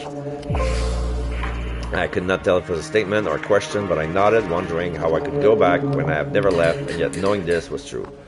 I both fear and wish for this. The spirit whispered, this border does not want you, but nevertheless, you are needed. Who are you? Why am I needed? I will do what I can. Who are you? I asked as the light drew closer, talking on an animalian shape. I am the spirit of this forest, one who have failed as I watch my kin die, caught upon this fence that slices across our homeland, and now we need your help. I will help! I said, irresolutely, somehow both knowing and not knowing what was promising. The glow faded until all that was left was the forest once more, the crisp, unnatural wind whistling. I returned to the camp. One less Arano, yay. Filled with determination. We would leave tonight. We would cross the border to a new life, to escape the war we have, to safety.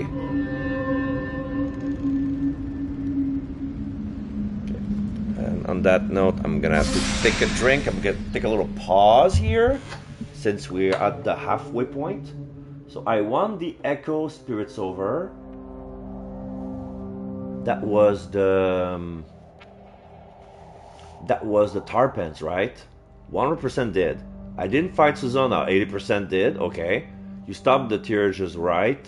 80% did. You received the Cares, Guards, and Spirit Blessing. Yes, because if you fought the Turch, you get the blessing. That goes hand in hand. That's why 86 and 80% get it. Alright. So. Yeah, the return.